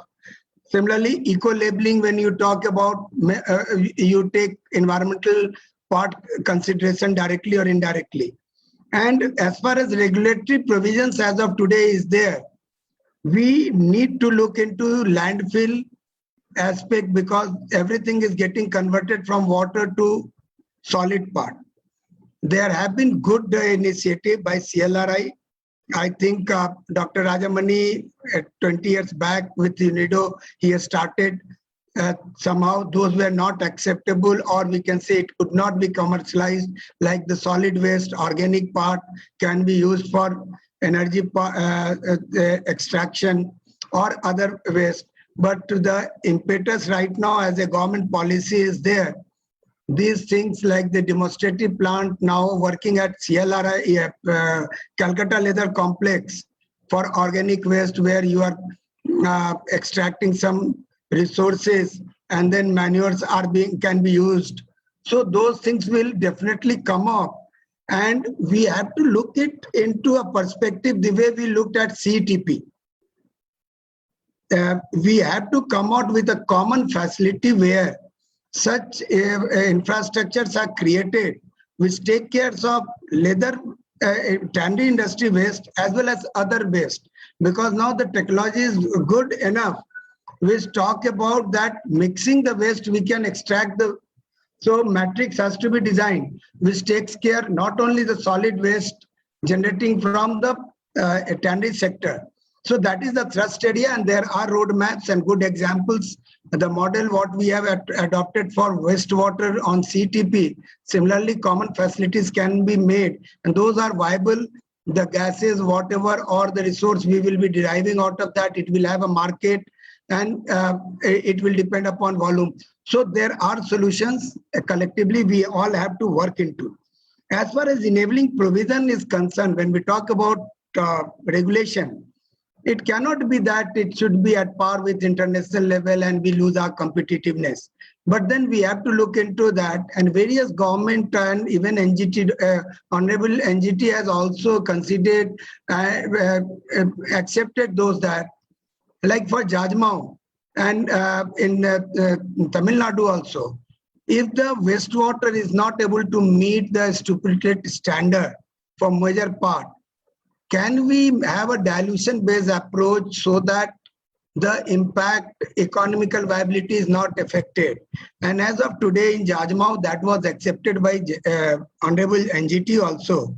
And that model is there. And that was a particular thing which gave a good leeway that the industry, instead of shifting, we can continue with that. So those are some factors which has been enabling to that. Now, many things which has come. What we look at, salt is a major issue, which is generated within the process or as a preservative. That's, I would just put forward the idea, because CLRI and all tannery people are there, to explore the possibility of cold chain transportation and clubbed with tie-up with slaughterhouses, because anyway the slaughterhouse is going to give it to the tannery sector.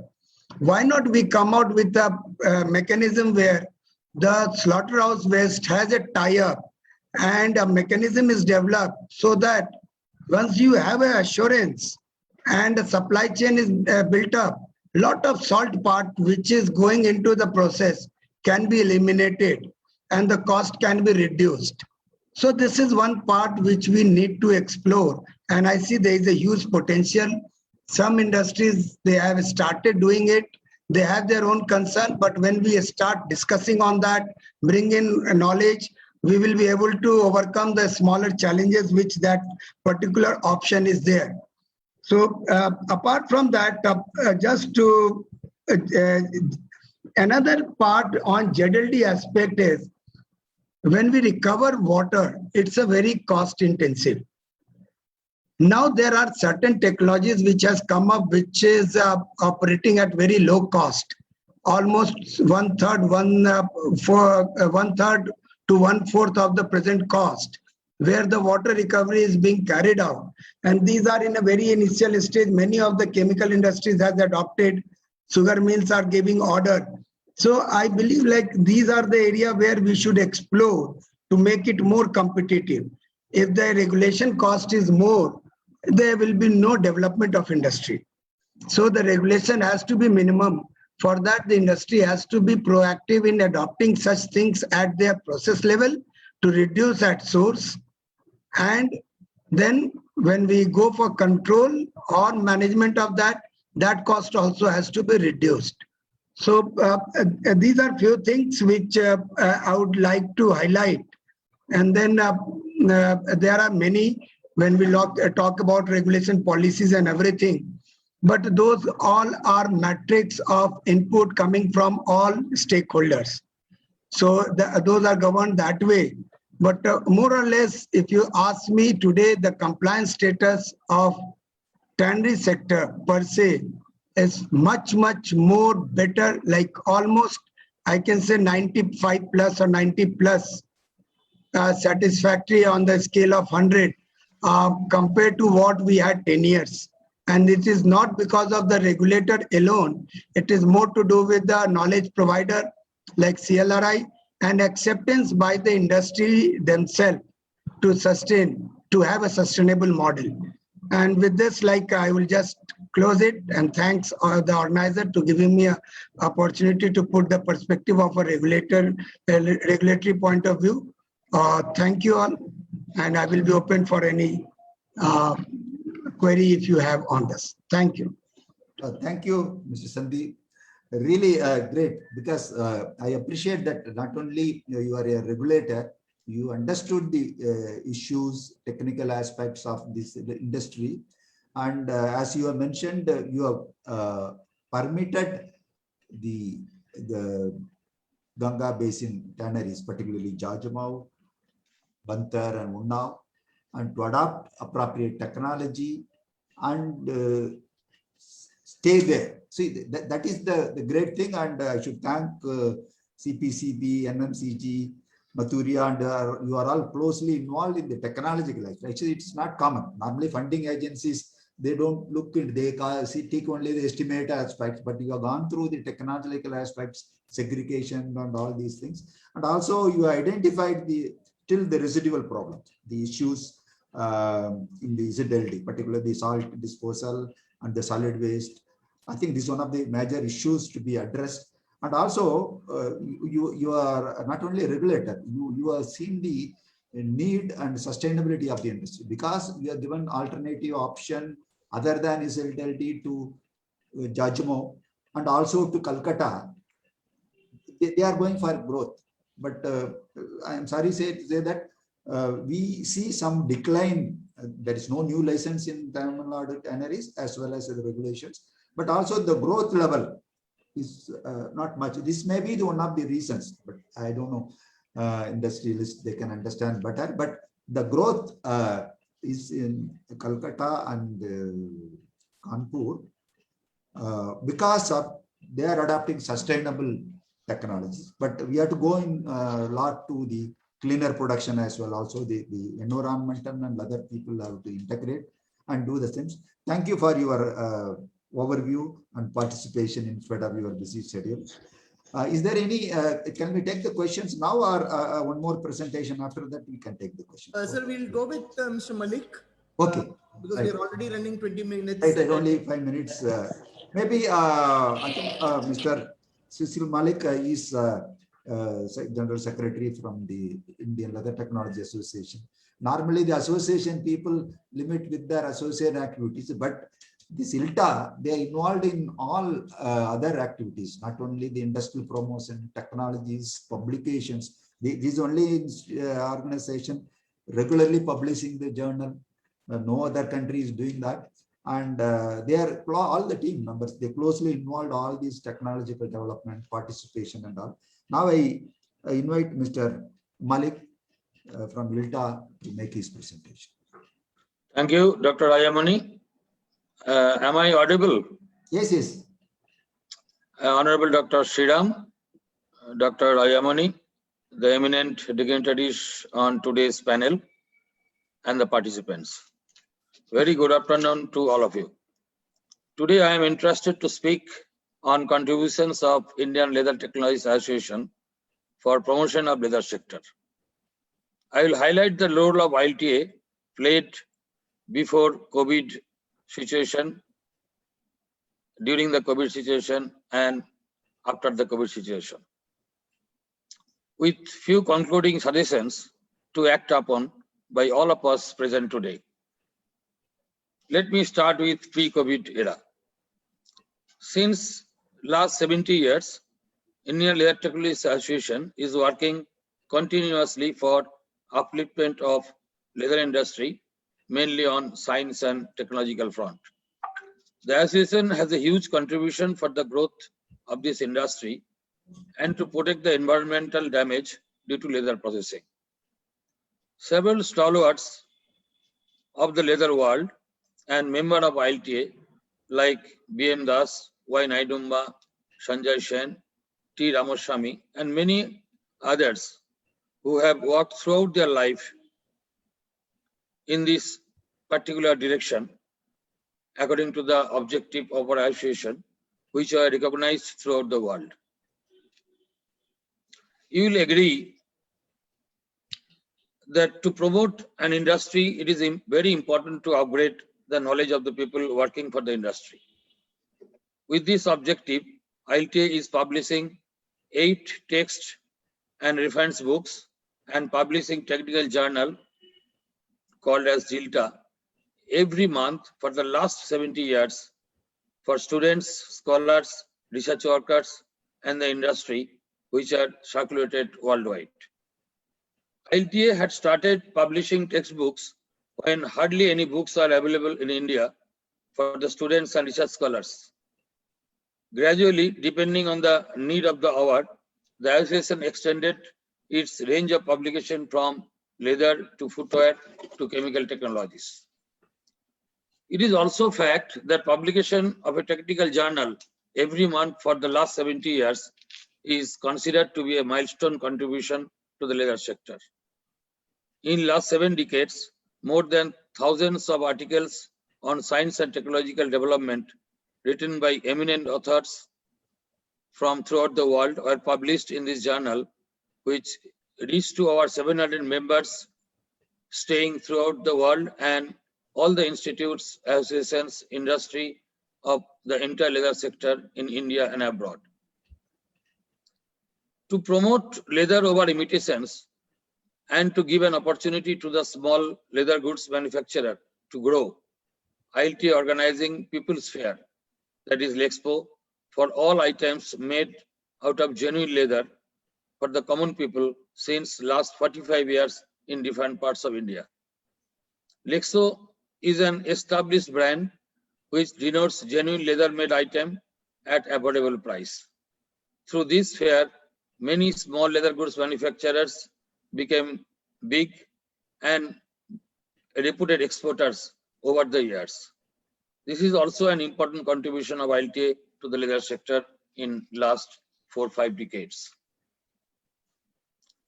In this pandemic situation, our association has taken up several activities. We organized several webinars on environment, recycling of leather, chemical science for greener industry, leather and circular economy, leather biodegradability, environmental development in leather, world leather, etc. To add more, leather versus synthetic and its ecological impact, certification of leather and legislation, opportunities in post-COVID situation, employment opportunities in near future, etc. Eminent personalities from different parts of the world have delivered on these topics, mainly on environment and also on post-COVID growth prospect.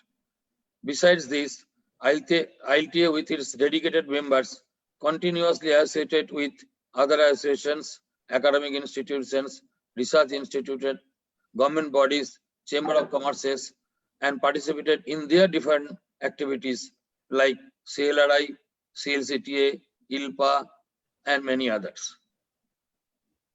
This association has also organized webinars for the people involved in the industry with health talks, motivational speeches, discussions on precautions to be taken during COVID period for the people working in this industry and to reduce depression. Even though we are under lockdown for several months, ILTA has continued its activities in organizing webinars, e-publications of our monthly technical journal, and many other works to support the industry and the institutes of leather sector, mainly on the digital front. ILTA will continue with these activities when the pandemic is over. Saying all this, let's think about the post-COVID period of role of ILTA for protection of environment and promotion of leather sector. I think we should concentrate more on some indirect issues which are adversely affecting the growth of leather sector and its perception in common people's mind on its environmental impact. It has much more impact on environmental damage as well as damaging the growth of the leather sector, that is imitations of leather. Due to its fashionable look, low cost, and more user-friendly properties, people accept them easily. Which is most unfortunate that common people accept it as leather due to ambiguous declaration by manufacturers and some brands worldwide. Therefore, to promote leather industry, we should jointly work to increase awareness of the common people on advantages of using genuine leather, to avoid their own health hazards and to protect our environment. We should also pursue to establish the legislation for giving proper declaration on the items made with synthetic materials by the brands throughout the world. We also should fight for it, and ILTCS and CLRI can take the lead. We are always with you. It is also fact CLRI has worked extensively on upgradation of technology used in leather processing to reduce the pollution. Some of them are accepted by the industry and some of them are yet to be accepted. We should take more initiatives to educate the industry to accept the development, innovation, either by CLRI or any other institutes or chemical companies research and development department, by organizing more and more seminars, webinars, workshops, and demonstrations in the production house itself. Therefore, to conclude on World Environment Day, let's join together, involve all bodies connected with this industry, and to prepare a feasible, viable, transparent, and effective action plan, and convince the government to formulate their policies accordingly for a sustainable growth of leather sector. We should act now before it is too late. We should focus on another important issue which is neglected so far, that is purity of chemicals used in the leather processing. Over the years, to withstand the price competition, the chemical manufacturers changed their purity standard, and huge quantity of other materials, mainly salts, used as diluter, causing much more damage to the environment by contributing to the TDS other than salts used in the process of leather production. Can we not work together to formulate a quality standard, deciding norms on use of diluters and other materials in consultation with the legislation authority? Hence, to summarize, to protect the leather industry from imitations, to ensure its steady growth for its sustainability, to reduce load on environment by production control, thereby to reduce cost of production, to make people aware of advantages of using leather, to educate leather industry to adopt latest technologies, which is accepted throughout the world, to make leather industry more responsive to the environment. This is the high time we form a working group to prepare a roadmap for future. MSME and CLRI may take the lead. ILTA is ready to join. These groups should also work on circular economy, which is an extremely important at present scenario, leather waste management, on scientific and economically feasible waste management system, human resource development, because it's better planning of the government, it requires better planning of the government so that the fund spent on it reaches the actual destination. Thanks to all of you for giving me and ILTA the opportunity to speak and give our views on this important platform. Thank you very much. Stay safe and healthy. Thank you, Mr. Malik, for giving the overview about the ILTA's role. Really, it's a great thing. As you mentioned, your organization is the only organization publishing this journal regularly. Even the research institutions also, they discontinue. But I have not seen, now only China and all, they started now. But you are doing it from the beginning. And many people may not be knowing, you are the first Asian association join IULTCS. They are given recognition. Otherwise, it was all organized by Europeans and Americans only. And then after you only, then Japanese and Chinese, they joined IULTCS. And only you are only organized the first IULTS Congress and Asian Congress in India. So that's why there are first many things of the heads of ILTA. I wish you all the best and you continue to cooperate with all the developments. Thank you once again. And finally, since we are having a limited time, and we'll check up either Mr. Rajesh Pandey is still there or he was busy that he could No, not he's join. not, he cannot join, sir. He will Okay. Anyway, then because of the shortage of time, we have taken a lot of time. And we will take the questions. Maybe you can send the mail to CLRA, any questions, and we will get the answers. I think, am I correct, Sriram? Yes, sir. Whether we take questions, what do you say? Let people can put up the questions on the email. Okay. And we will forward it to all the panelists and then respond back to them, sir. Right. You can display this CLR info, that email ID, so that people can note it. And finally, just I'll have a small 1 minute roundup. But I should thank all the panelists. Actually, they are all very well knowledgeable about leather sector and environment and the regular requirements. I was really amazed that I thought they will not talk this much time because now they have got prepared well and they discussed all the topics and analyzed. And I should thank Sukumar Devata, Ivan Kal, Mathuria, Sanjay Chakravarti, Imran Khan, Sandeep Singh, and Susi. But everybody has got a clear knowledge and about the present problems and the future requirements, what is going on. And anyway, the one of the important things what I understand is we could solve the liquid problem and the solid problem, particularly salt from the ZLD and solid waste. But this can be addressed. This is a real problem because certain things you are managing in an unorganized way, but this is going to be a big serious. But this should be done both by the leather technology in the in-plant control, cleaner production, and the end of paper. We'll all join, and also we can take the clue from UNIDO, and also the funding. I think we should also plan to formulate new international programs. Even there is funding for international program within India. So we don't require funding from European Union or somewhere else, but funding is available if you join with the UNIDO or some organizations, give a correct proposals, CLR, because as research organizations, also in joining hands with the industry. Each sector has got a different problem. Calcutta has got different problems, as he was mentioning, solid waste from leather goods and other things. And Calcutta, Kanpur has different problems. South India has a different problem.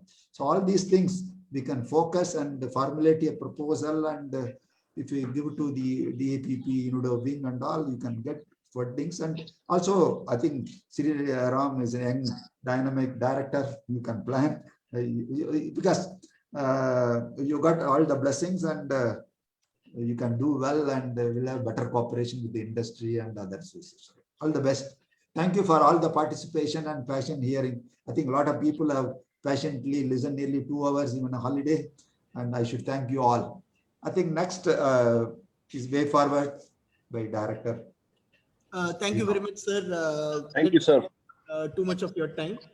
I'll just put in 2-3 words, 2-3 minutes. In the first place, let me thank all the speakers for their thoughts, and more specifically Dr. Rajamani, who led this discussion so well. One thing that has emerged is that there is a positive thought that this industry is required for various reasons. Regulation, industrial acceptability of the regulation, regulation promoted innovation, and a policy to support the implementation of the technologies to meet the regulations have been stressed by all the speakers. The industry needs to take the cleaner production and end of pipe treatment hand in hand. The technologies for the future needs to reflect our intent for sustainability, not just in terms of environment, but in terms of economic feasibility and social acceptability. Technologies of the future need to not just address the stipulatory or regulatory needs, but also the economical viability. That is being stressed again and again and again. The appropriate pricing and availability of the technology has been highlighted.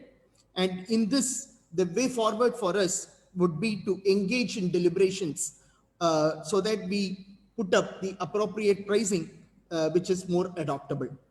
Technology and investments into the implementation would require to meet the sustainability development goals and also address to the new requirements of biodegradation and bioremediation, etc. There is a need for partnership between scientists and the engineers to develop appropriate environmental management systems, specifically in terms of pollution avoidance and conversion of solid waste to wealth. The aspect of carbon footprint would also be addressed through such measures. For all these, all the agencies involved need to come together and hasten the process of technology implementation. The proactiveness of the industry stakeholders are high, as can be seen from Mr. Imran's words. The organizations such as ILTA are there to promote technologies and also for promote the growth of the sector, and they would play a greater role to take technologies to the industry. I would like to inform a few things at this point of time. One part is the RO salt reject. To some extent, we have been able to address this through a joint project between CLRI and the CSIR Bhavnagar Institute, CSMCRI, in support with Ranitech. This, the purified sodium chloride is now appropriate use for by the chloroalkali industry. The Tuticorin industry has agreed to take this salt once a full-fledged plant is put up, and we are now looking forward to the implementation of this technology in the full-fledged manner through appropriate support from government agencies. The norms for quality of chemicals is now being taken up by the Bureau of Indian Standards. The BIS is now revising all the standards which are outdated now, and CLRI is working along with Bureau of Indian Standards on that. CLRI would like to stress that the interest of the industry and our future is of prime importance, and CLRI in association with the IULTCS has just come out with the best available technologies compendium. This compendium would bring to you technologies from across the world, and we hope that one day we will also be able to create a sustainability metrics for all the technologies that are listed in this compendium. Technologies to convert solid waste into woven materials, bricks, pavements, etc. are available, but as Dr. Rajamani put it, we need to, CLRI is currently looking into the stipulations and regulatory aspects, including the long-term leaching of metal ions from such products before we go into a large-scale implementation. We have also launched a pilot project to address the solid waste from the product industries, and some promising technologies would emerge shortly. The concept of common facility center or a solid waste management facility in clusters has been put forth today. We will also be coming out with a directory of indigenously available sources for chemicals and machineries, and this would promote the concept of Atmanirbharta or self-reliance that we are pushing for. Further, the leather research industry get-together from the next edition onwards will be called as the Leather Research Industry Government Conclave, so that we will have the policy makers also on board, and we can then look forward to the right policy to support the industry from time to time. Finally, let me conclude by saying that let us who are all there today, if you all may agree, we may form a work group to address the needs of the industry more so in a region specific manner. Once again, if you all agree, I would request my scientist in charge in Kolkata to put forward a roadmap to set up this work group, and then we will take this forward. We would require the support of all the panelists who are there in ensuring that this work group is able to deliver what is best for this industry. Thank you very much. Thank you, sir. Thank you, sir, for enlightening on the way forward and the role of CSIR CLRI. May I now request Mr. L. Murugan from CSIR CLRI to deliver the vote of thanks, please. Murugan, you are muted. Yes, sir. Yes. Thank you, Kanimuri. Good afternoon to all. We, on behalf of CSIR CLRI, take this opportunity to extend our heartfelt gratitude to all our speakers and our moderator on the panel discussion today. They have taken their time off from their busy schedule to share their valuable insights on leather, generation and restoration on the occasion of World Environment Day. It was indeed an extremely fruitful session where several key takeaways have emanated, and these knowledgeable leads have oriented us towards future of environmental protection. It was indeed a great opportunity to listen to the discussions that involved a variety of areas ranging from academy to technology to industry perspective to the views of the association. A special thanks to our moderator, Dr. Rajamani, for keeping the discussion lively, sir. I take this opportunity to thank our director, Dr. KJ Sriram, for his consistent support and the entire team of CSIR CLRI for their earnest efforts towards organizing this event and making it a success. We sincerely believe that the leather industry awaits the occurrence of several significant events like these to elaborate technological empowerment and coexistence in a safe environment, thus progressing towards embedment of excellence. Thank you, one and all. Before we close, can I request all of you to switch on your cameras for a minute so that we can pick up a couple of photographs, please? If all of you can please switch on your cameras for 2 minutes, so my colleagues would take a couple of snaps.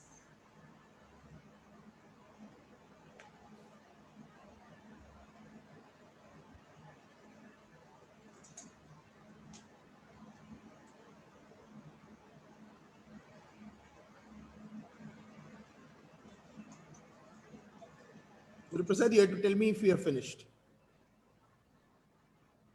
Done, sir. Yeah. Thank you very much. We'll keep in touch. Please stay safe. Thank you very much. Thank you. All the best. Thank you, sir. Thank you. Yes, sir.